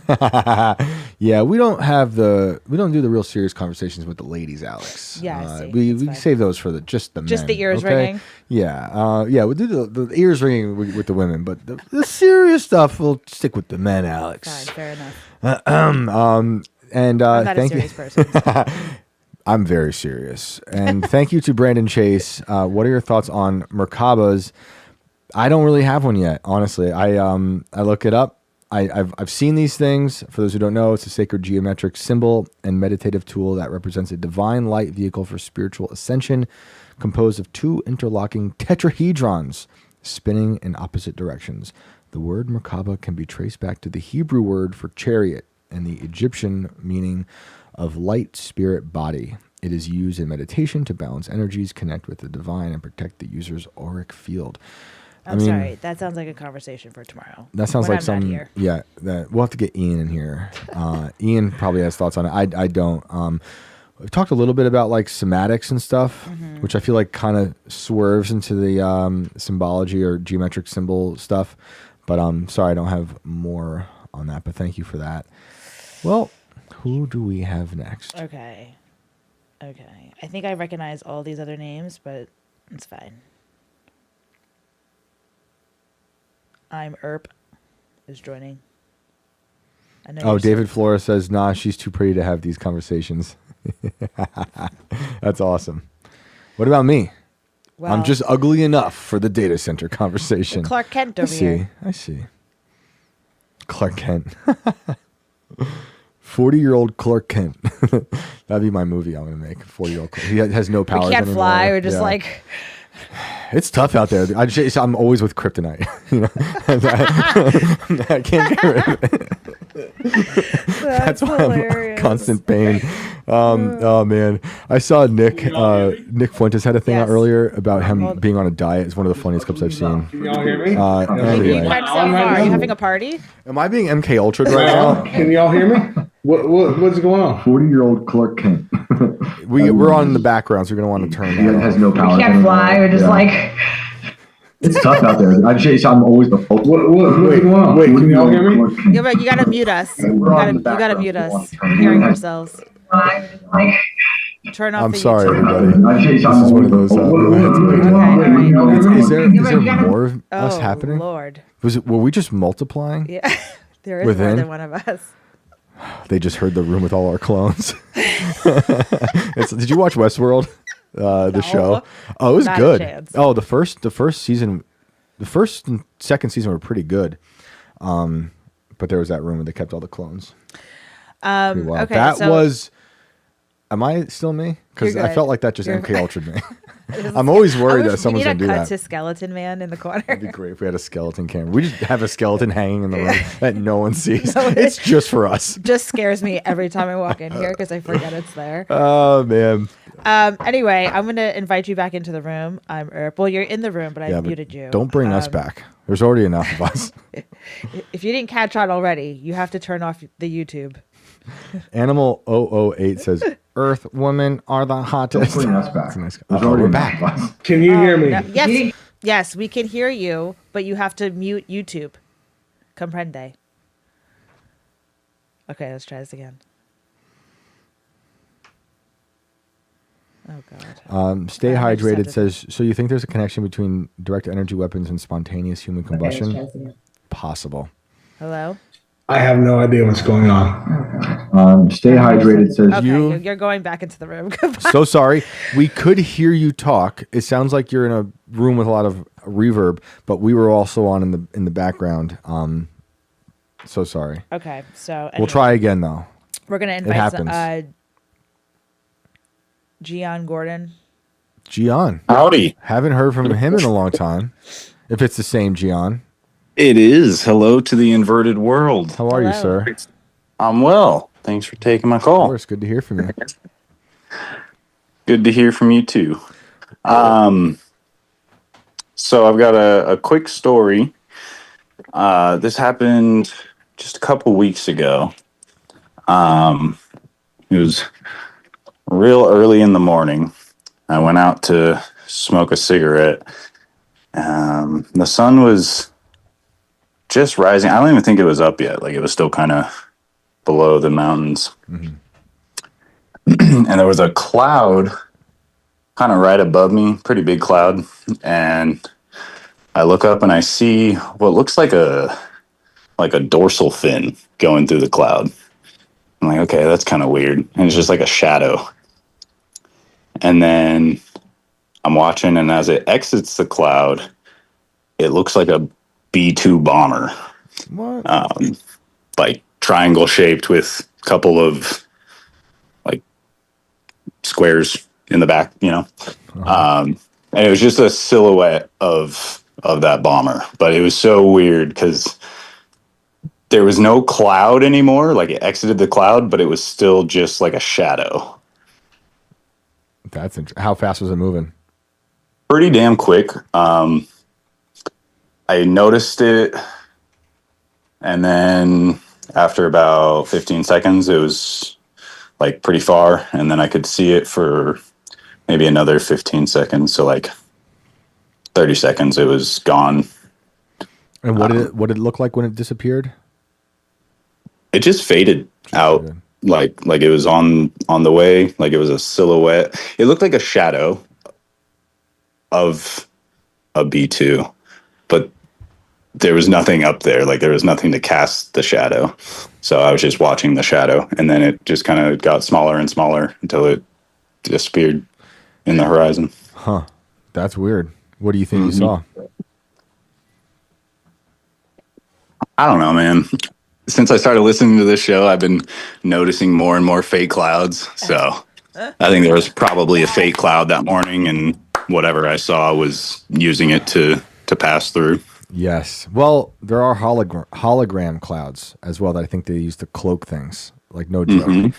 Even Tim, who makes fun of the fake clouds, says he thinks he saw a hologram cloud once. It's a hard one to say, but I think those do exist. But it does sound like cloaking. I see Animal also in the chat saying it as well, which is very possible. They've been working on that for a long time. I think they've made it a long time ago.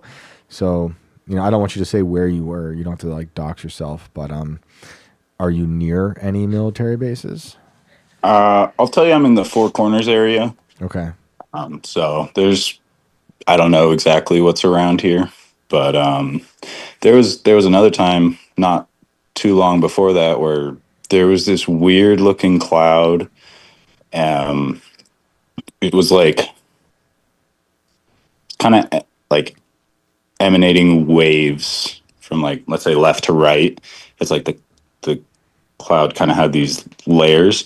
And as I was looking at it, I'm like, that cloud looks weird. And as I kind of got the full picture of the cloud, it looked like the back of a spaceship, like with its ramp down. And that was like the shape of the cloud, but it was moving. And then the the cloud ship door closed up and like the cloud moved, but it looks like, I don't know, there was something in the cloud. I guarantee there are things hiding up there pretending to be clouds. Like my fake cloud thing is mostly about how we've mutilated the clouds because of the weather system and all the chemicals, and that they also pump fake clouds up into the sky. There's a whole bunch of different types of clouds, but I do think there are ones up there that are just pretending to be clouds. But that's just me, you know. One day I'll put out my cloud documentary. One day I'm gonna have my cloud documentary out. You really need to. It's on the top of my list. I want to make it very badly. But yeah. I see Dharmak the Hunter in the chat. Oh, that cloud, the one that Ian is controlling. Ian does say he has controlled clouds, so I wouldn't put it past. Yeah, Ian has. He's like, look, they're moving because he's looking at them. It's like fucking bad. Okay, I believe he'd say that. Yeah, that's crazy. Well, that's weird. I wish I had an answer for you. But it does no sound like worries. Some fakery, but, some weird stuff. Definitely look at the clouds because you're onto something. Yes. Well, it was great hearing from you again, dude. Call back sometime soon. All right. For sure. Thank you. Have a great night. You too. All right. Well, you get another caller. What do we have here? David Flora, thank you again for the Rumble rant. Everyone go home. The last caller used proved the world is inverted. True. I feel inverted. What else was there? Someone said Shane and Alex are Mulder and Scully without the Hollywood romance drama, and that is amazing. That's awesome. Best comment of the night. That's awesome. I never watched the X-Files, but... Oh, you should. I like Fringe better. I know it might be controversial. I love the show Fringe. Nancy and I have watched it like 6 times. There's some seasons in it that aren't great, but the first few and the last 2 are like incredible. I love X-Files though. There would be no Fringe without the X-Files, but Fringe was incredible. I also saw Dharmak the Hunter say, Super Shane, faster than a mobility scooter. More powerful than a speeding naked mole rat, able to leap up a stair in a single bound. Only when the robot dogs are chasing him. Which brings me to this story from last month. Naked mole rats live for decades. Genetic tweaks reveal insights into aging. Yeah. I have to look it up. I just think that the naked mole rat is such a funny phrase. Does it include bad knees and ear ringing? Yeah. It's actually, I looked up naked mole rats and it's just pictures of me. But I can't read it. It's from nature.com and they're going to make me pay $33. $33 of all numbers. Of course. To read this. By the way, I see someone, I don't know, maybe I missed something in the comments, but they were like, Brando's a skeptic. And it's like, I too was. You were. I was very skeptical. I radicalized you. You did. Yeah, I'm working on Brandon. He'll get You there do. eventually. He'll get there. Give him a year. Yeah. He'll be dressing like the Unabomber. And I'm going to church. What's happening to me, Shane? It's all I'm your so fault. happy. See, we got Alex to church. I'm going to have Brandon dressed like the Unabomber any day now. Well, I don't know if that's a good idea or not. It's a great idea. We should all dress like the Unabomber. Great. And we should wear those masks from earlier in the show while dressing like the Unabomber. We should just wear Unabomber masks. Robert, you're in the room with us. That sounds like a threat, honestly. No, they say, are you in the room with us? Hello? Yeah, hey, yeah, can you guys hear me okay? Yes, sir. All right, I've been, there's so many things that you talk about there, that are interesting, but, I try to take a couple notes here and there, see, keep track of what you guys are talking about. So much of what you guys talk about, the word that comes to mind is like a synchronicity. Mm-hmm. There's so many things that come to mind. I go, wow, you guys are hitting off so many things. And I try to take, make a couple notes about things. One of the biggest ones I thought about was like with AI. And I just see more and more people giving into AI is the way I don't really know how to put this. Like I see more and more people giving into AI over real simple things.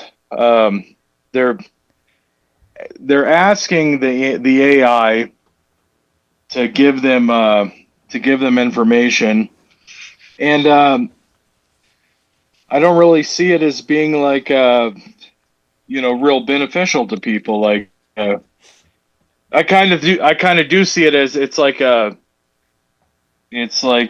program that's just been built off of all the information that we've already put into it. Mm-hmm. And then people just kind of the example that I could think of is my little sister. I have a younger sister, and she's having a problem with her pickup truck. And I have a lot of experience repairing pickup trucks and vehicles and machinery and all that kind of stuff. And I say, hey, I think this might be the problem. And she says to me, well, the AI says that it could be 7 different problems. And I go, okay, all right, well, just listen to what I'm telling you. I think it's something simple. I've done this a million billion times. Mm-hmm. And she says, well, no, the AI says that it's these 7 different problems. And I go, well, I'm just telling you. The biggest thing is I go, the best word of advice I could give to people is like this: figure out what the actual problem is first, and then attack that one problem. Right.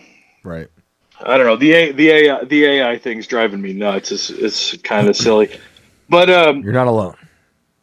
Yeah, and I know,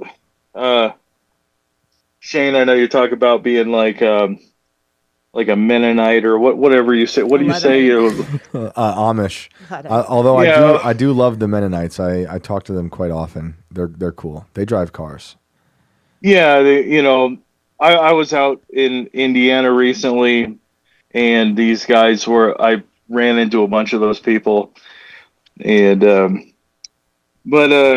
oh geez, I had some better points here. Take your time. Like, yeah, the gentleman that was speaking about the fault of AI. Let's see. People are giving into AI.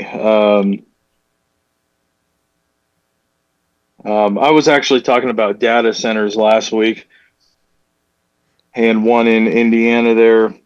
Lord Awesome Sauce. That's one thing I wanted to get to. Mm-hmm. Lord Awesome Sauce. Mr. Lord Awesome Sauce. This guy, he made a good point. I woke up this morning with a ringing in my ear, and this isn't the first time I've recognized that. Before, I heard him call in last night, and he was talking about that, and I go, man, he's right on. And then tonight he was saying he wasn't getting any real feedback in the comments or the the messages and stuff. And I wanted to make a point of that. I was going to say, hey, Lord Awesome Sauce, I've been getting the same thing. I'm here. Even throughout the day, I'll get a big ringing in my ear, and I wear headphones a lot when I'm working on stuff. I'm listening to podcasts or whatever, and I'll get a big ringing in my ear, and I even pull my headphones away. I go, what is that? What's going on? Are you using wireless headphones? These are wireless headphones, yes, sir. Are you using wireless headphones? I use like these. Lord Awesome Sauce, I'm asking you out there if you're still listening, are you wearing wireless headphones? I've been on I have a pair, and I hate them, and for various reasons. But I also think they're not good for us. But they just they just malfunction all the time, and they're the Apple ones, like the overhead ones, whatever. But I'm going back to just straight up old school headphones.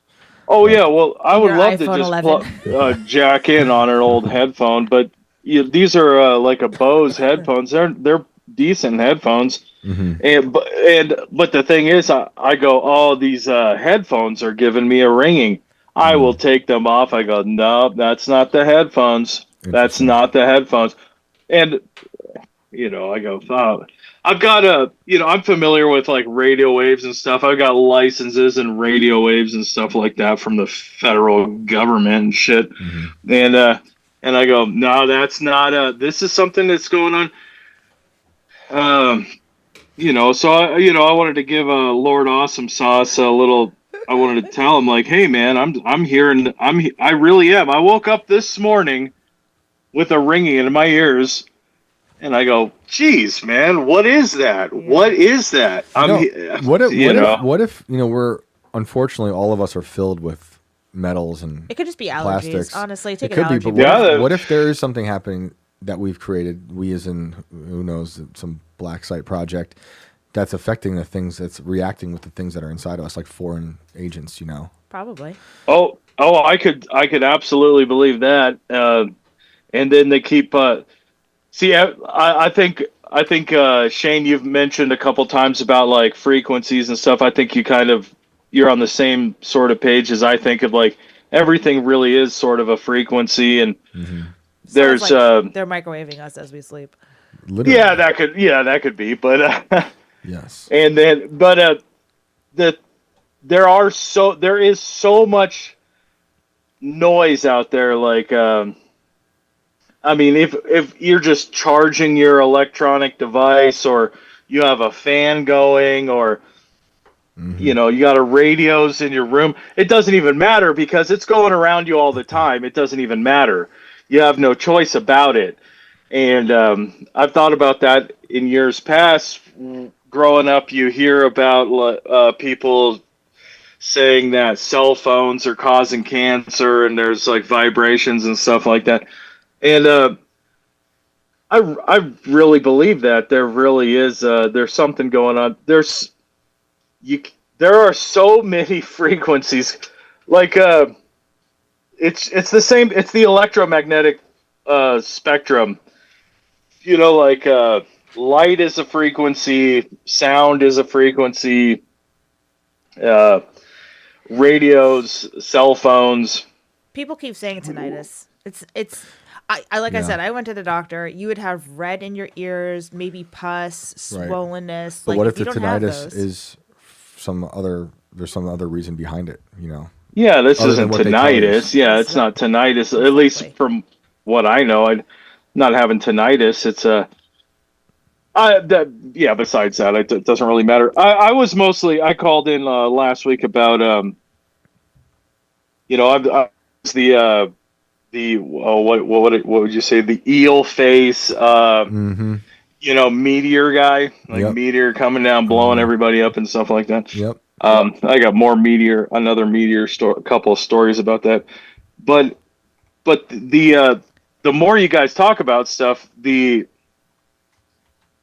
what do you call them, tech centers, or these centers where they're just building all these giant buildings, and these guys are really, this blows my mind, because I was working on the railroad last year. I just did a stint on the railroad. I don't really normally do that, but I was hired on as a mechanic for the guys that fix, like, there's like a contracting company that fixes the railroad, and then I was hired on to be the guy that fixes the machines that fix the railroad, and they break all the time.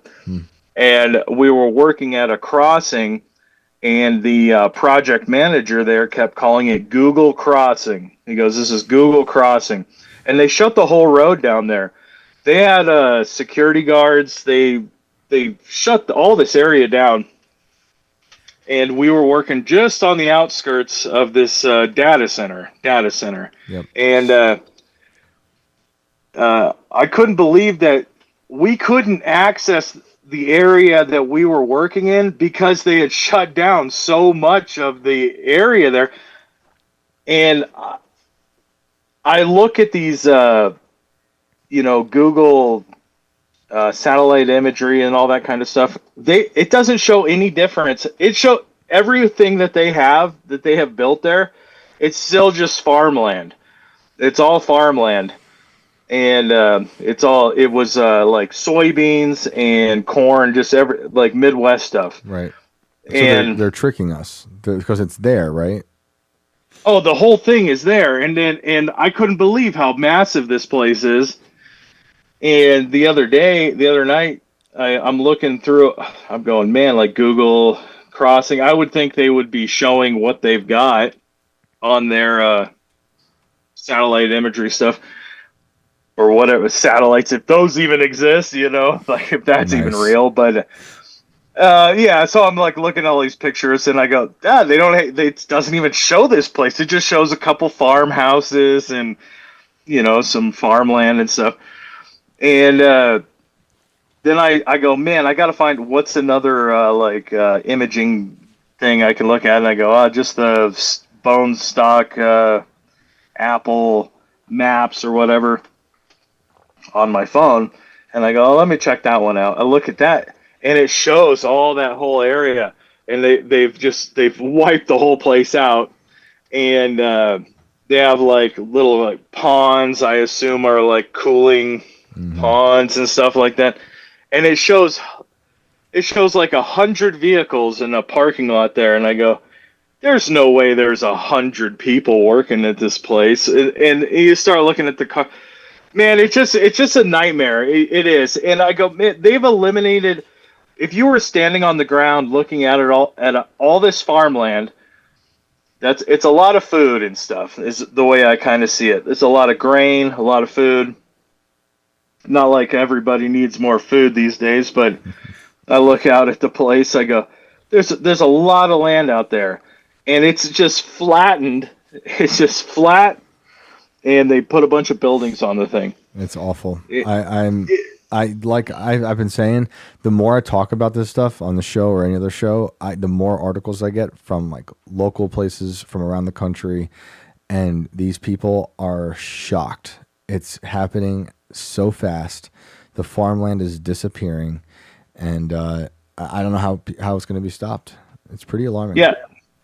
And then you look, I looked up, I finally go, man, it's probably got to be on the internet. And I looked it up. It's like, they're spending $2 billion, and on this land here.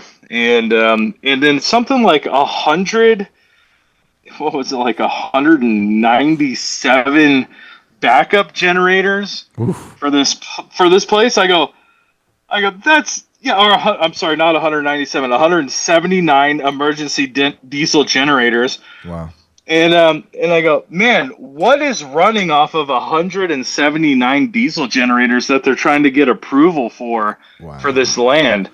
You know, like that's. Well, I'm gonna be all right. So I want to get another call before the end of the night. But you just made you just made me think of something, and I'm gonna have to put it a certain way because it's not advice. But let's just say I was writing like a novel about the apocalypse. We're living in a post-apocalyptic world. And you need generators as a character in this book. And in this book, there's a world of data centers everywhere that have all these generators. It would be interesting if people went and took those for themselves. Yeah. In this book that's in my mind that I'm talking about. Some Fallout stuff. Yeah. So it's just something to consider for anyone else who also might be wanting to write a similar book about this post-apocalyptic future. Maybe that's what the data centers are for. In these books, in these works of fiction. But anything else you want to add, dude, before we get to another caller? Oh, there's a million things I want to say, but I can't figure out how to say them to you guys right now. Too many beers in the afternoon, and and then we love Brando, but Alex there is real cute. I love that hair. I love that long hair. You guys have a good night. Thanks for the call. Thank you. Have a good night. All right. Bye. Bye. Alex is gonna start. I'm gonna keep drinking You're gonna beers. start voguing over there.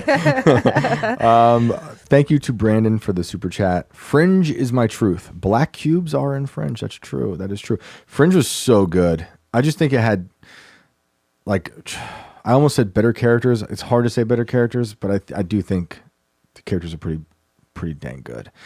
I love that show. Did you watch it? Did I ask you that? No. Oh man, you gotta watch it. Yeah. What else? There was a Rumble rant. Where did it go? It was from David again. Oh shoot. He said, "Be careful. Brando works at the Pentagon now. I know. Better watch out. He's Careful gonna what get you them. say. He's gonna You're gonna sick have to them check on him me. for a wire every time he comes in."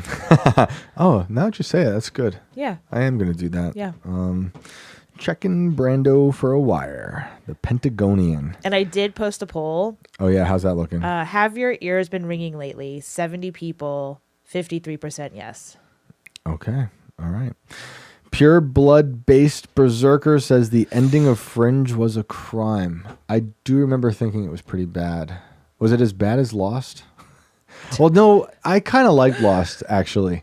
Everyone hated it, but I was like, that's not so bad. How are you going to end a show like Lost? I didn't watch Lost. I watched it after, and yeah. I only got through a couple seasons. So I watched it. Yeah, I binged it. Like it was all out. Most of it was out already, except for the last season. I caught up to the last season. But could anything be worse than the Game of Thrones series finale? I thought that was really. And really I bad. only watched the first 4 seasons, and that's a pretty terrible show. So. I didn't even like the first few seasons, but there were a few seasons in there. Whatever, like the Battle of the Bastards was. That was a great show or episode. But yeah, Fisherman saying he's deep state now. Brandon. Yeah. That's why he can't be here. Watch out. He's deep state now. He did have like a P coat on yesterday too. Oh. Yeah. Doesn't that just mean he's like an I'm not gonna say observer it. for he's a Fed. That's what I told him when I saw him. I was like, dude, you look straight up like a Fed right now. Yeah. Gotta keep my eyes on you, Brando. Hello. We got I'm Earp back in. Hello. This There we sounds go. good. This sounds good. What's up? Gotta keep my eyes on you, Brando. Hello. Oh shit. Back in. Hello. Okay. This There we sounds go. good. This sounds good. Anyway, okay, bye, Boomer. Thank That you was to the David. Oh wait. Thank you to ahead. David Flora for the Rumble rant. From the East Alco Fredco meeting, 1.32 million gallons of diesel fuel storage for backup generators at the data center. Someone said Twin Peaks or bust. Twin Peaks That's your show. is everything. Although The Leftovers is my favorite show. Yeah, it's a good hands show. down. That I liked. I love that show. I don't remember that having a very good ending though. It kind of I went didn't mind nowhere. it. It was just like storytelling. Yeah. It actually was like literally people just talking. But I love Twin Peaks. There'd be none of the shows, like there'd be no Leftovers without Twin Peaks. David Lynch. We were together in this room in January when we found out he died. Oh yeah. Right before we Right went before. live for a show or pre-record or something. Yep. That was horrible. Lost a lot of greats. Brian Wilson died this year. I mean, obviously we lost Charlie. So many like immense people this year we lost. What a we were just talking about how this year just like I know. It's like everything Didn't happened, happen. but did it happen? So fast. But yeah, Lynch is one of my favorites as an artist. You know, I see John out there saying David Lynch was the SHIT. He was something else. I think about him and his art a lot, and something I've been thinking about, like while we talk about all this stuff, is like the beginning scene in Blue Velvet when the camera pans closer into the front yard and you go below like the manicured grass into like the dirt and the grossness and all stuff. Love that image. Hello, Wesley. We're in the background. We're in the It's us background again. Just one moment, please. Wait, Pure Blood Did you Base just say Berserker put me on says, hold, please? real quick, David Lynch has the same birthday as Jeffrey Epstein? No. Is that true? Holy crap, it's true. Yeah, I'm him. Okay. Hello. Are you here? Hi. Can you hear us? Are you with us? I am not from the mothership. Take off your aluminum foil hats, please. Mine Omni is shirt. literally surgically attached to my head. I cannot remove it. Can you hear me? Yes, we can. What's going on? Scared. My name's Wesley Curry. How's it going there? I'm in Huntington, West Virginia. Awesome. Are you our Where are neighbors? We're in the panhandle Of West Virginia? of the great state of West Virginia. Oh my gosh, fantastic. Yeah, that's up there in the Cumberland Mountains. Beautiful. It's really. It's something. West Virginia is a beautiful state. Yeah. I don't know Huntington. Was that south? Down there, kind of 60 miles from Charleston, tri-state area. So really down there. 48,000 people. It used to be a bustling metropolis. Now it's really tapered off. Well, what's going on tonight? Well, I believe two things I'd like to speak about.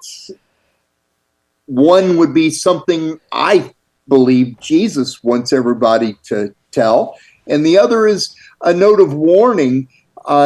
When somebody is getting ready to be harmed, if I don't warn them about it, their blood is on my hands. You know, if I don't tell somebody that they're getting ready to be harmed by something, I want to tell them about it so that they can look out for it, right? Is that us? And not be harmed by it. So, and that's the other thing. Tell us more. Sure. Lean Jesus showed me a vision. Turns out I'm not the good guy I hoped I was. I sin against Jesus when I don't forgive any and all manner of sin. I fail to believe in his forgiveness when I don't forgive somebody of anything they've done wrong to me. That's the foot didn't bleed that gets cut off. I sin against you when I'm double-tongued, double-hearted, and double-minded. Like if I said a curt, prating cuss word behind your back at a coffee shop, and then you would ask me, excuse me, what did you just say? And then I would say, oh, I didn't say anything. I believe Jesus is God. And I'd lift my hands praising Jesus. I'd be like two short little creatures in wedding clothes, one cutting off your foot and the other pretending like I was praising God. I'd be, I've been that way. I've been double-minded, double-hearted, and double-tongued. Well, we're all born flawed and sinners. And when I don't read the Bible every day, I'm like the square pit in the vision. When I don't get involved, I'm like the palm trees in the vision from Jesus with the orange red in only the lower half of the dark green leaves. Whenever I blame or accuse someone, I fail you. Jesus didn't blame and accuse, he forgave. But when I blame and accuse, I fail Jesus. And that's the full white moon above the valley of vision. Quickly, I'll pray to Jesus. Jesus, Satan told all these people to not tell the vision. You gave this, the wonderful work of God, to the apostles, which they spoke. This is the valley in the shadow of death in Psalm 23. Would you please show everybody in that show the vision that you commanded all mankind to tell? So the green grass means everybody had the vision. So that's one thing that I wanted to talk about. What's the other? The other is the warning. Comes the mark of the beast. It shall come with temptation, the hour of temptation. The temptation is going to be money. to get you to get mankind to take Satan's mark. Mankind will be offered Islam computer money. The amount, 32,523 computer dollars. You can't get it in cash. You will not be able to type it. To get that money, you have to take the mark of the beast. Omni barcode. Omni barcode is a barcode that shall be branded by handheld lasers, by police and military at the front of every food store in America. Those little machines that have a guard that you put up against a Mercedes fender and squeeze a trigger and a laser beam sizzles a logo into the metal. That's how the mark of the beast shall be implemented. When do you think a barcode called Omni? When do you think this is happening? You don't take that mark. It's evil. When do you think that's happening? It will happen during Trump's presidency. It will happen within months of a nuclear bomb exploding in the city of Chicago. The nuclear bomb in Chicago is the wheel in the middle of the wheel, the color of beryl.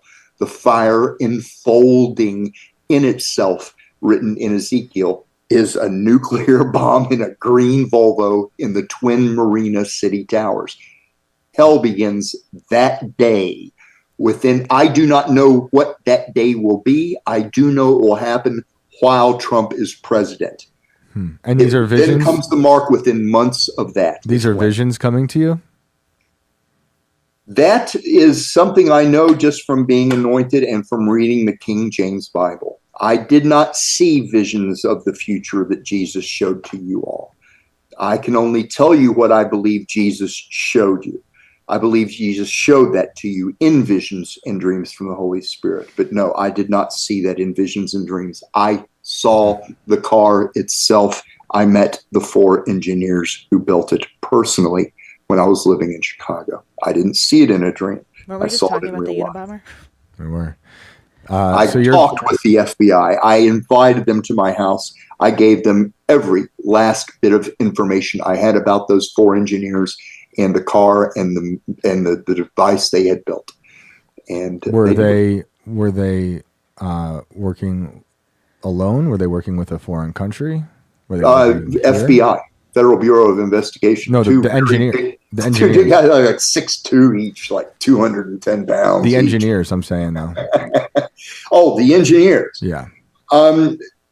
Looked like 30-year-old young, bright white Americans. Someone said, ask Wesley about the Omni and the payout each person gets upon receiving it.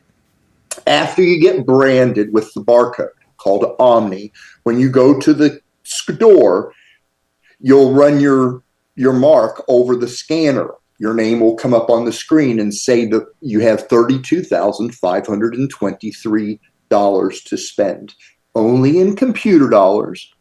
All that money shall be monitored by your enemy's computer, the Taliban, the ISIS, the computers in Islam will monitor every penny of that spent. Every dollar any American spends of that Omni barcode money will be monitored by your enemy's computers. They're going to know everything. And you're saying the bomb will happen before the beast? Yes. The nuclear bomb explodes in Chicago. Within months of that comes the abomination of the desolation, the mark of the beast, the Omni barcode. It's written in the Old Testament, the mark of the beast too. The Lord shall smite thee with the blotch of Egypt, the emerald, and the itch in the scan. Jesus, that any word that I spoke here is the truth and from you. Please put the taste of honey in all that group's mouths in this same minute, please.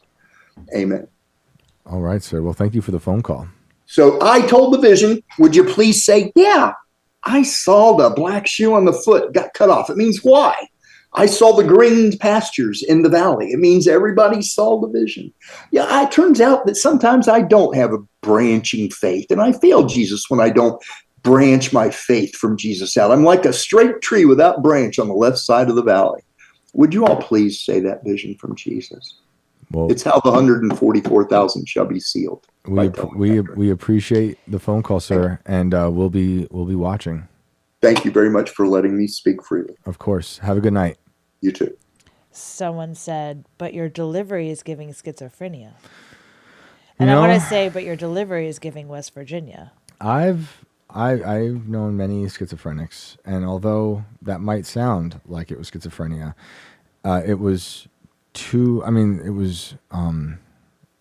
you could follow that. I mean, it might sound crazy to some, but a lot of the schizophrenics I knew, I mean, a lot of people have it differently, but like it's like bursts of information. There was like a beginning, middle, and end to that, despite it going in various directions, which some of it sounded schizophrenic. I know because the schizophrenics I talked to were also obsessed with similar things.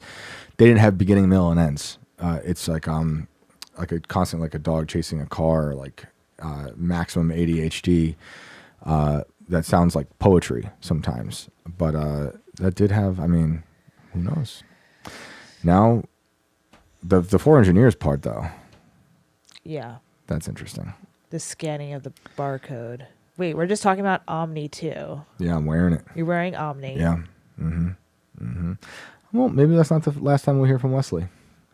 Maybe that's not. You know where to call us. Let's see what you guys are saying. Eve is saying I need a computer and dollars. Don't take the mark. Don't take the mark of the beast. Don't do that. What else? People are not sure about that one. Other people are like, who knows? The world is so crazy. I mean, anything. But this is how it goes, I'm reminded of Coast to Coast. Someone said, I've met this guy before. His story is consistent on every channel he's ever been to. Next time he comes onto the show, let him finish his story. You'll be in for a treat. His name's so familiar. Has he not called in here before? Maybe I know him like, maybe I just saw his name once or. Interesting. Well, this is a fun episode. This is great. This is always fun when you're back in the room. Definitely. I'm just seeing if I missed anything else out here. Just so grateful for you guys out there. Please do like, share, subscribe. You're helping this show so much. You've helped grow the show so much. It's wild. We are all grateful. Alex, Brandon, myself, super grateful for all the support you guys have shown us. And I can't believe it's just this year that we started this new schedule. And it just flew by. It's crazy how fast this year went. But Alex, let them know where they can find you. You can find me at I am Alex Ayala on X sometimes because I don't really do much there. And I will be back in a couple weeks. Brandon's helping Tim out with some stuff, so I will be here before the holidays. Woo, woo. Yep. I'm stoked to have you back. And of course, you guys know if you have an indoor-outdoor cat, please do check it for listening devices. They typically put it in the ear. Take those out because they're listening. All right. And check and see if your neighbors are bringing groceries. Mine aren't. I think they're spooks. Have a good night.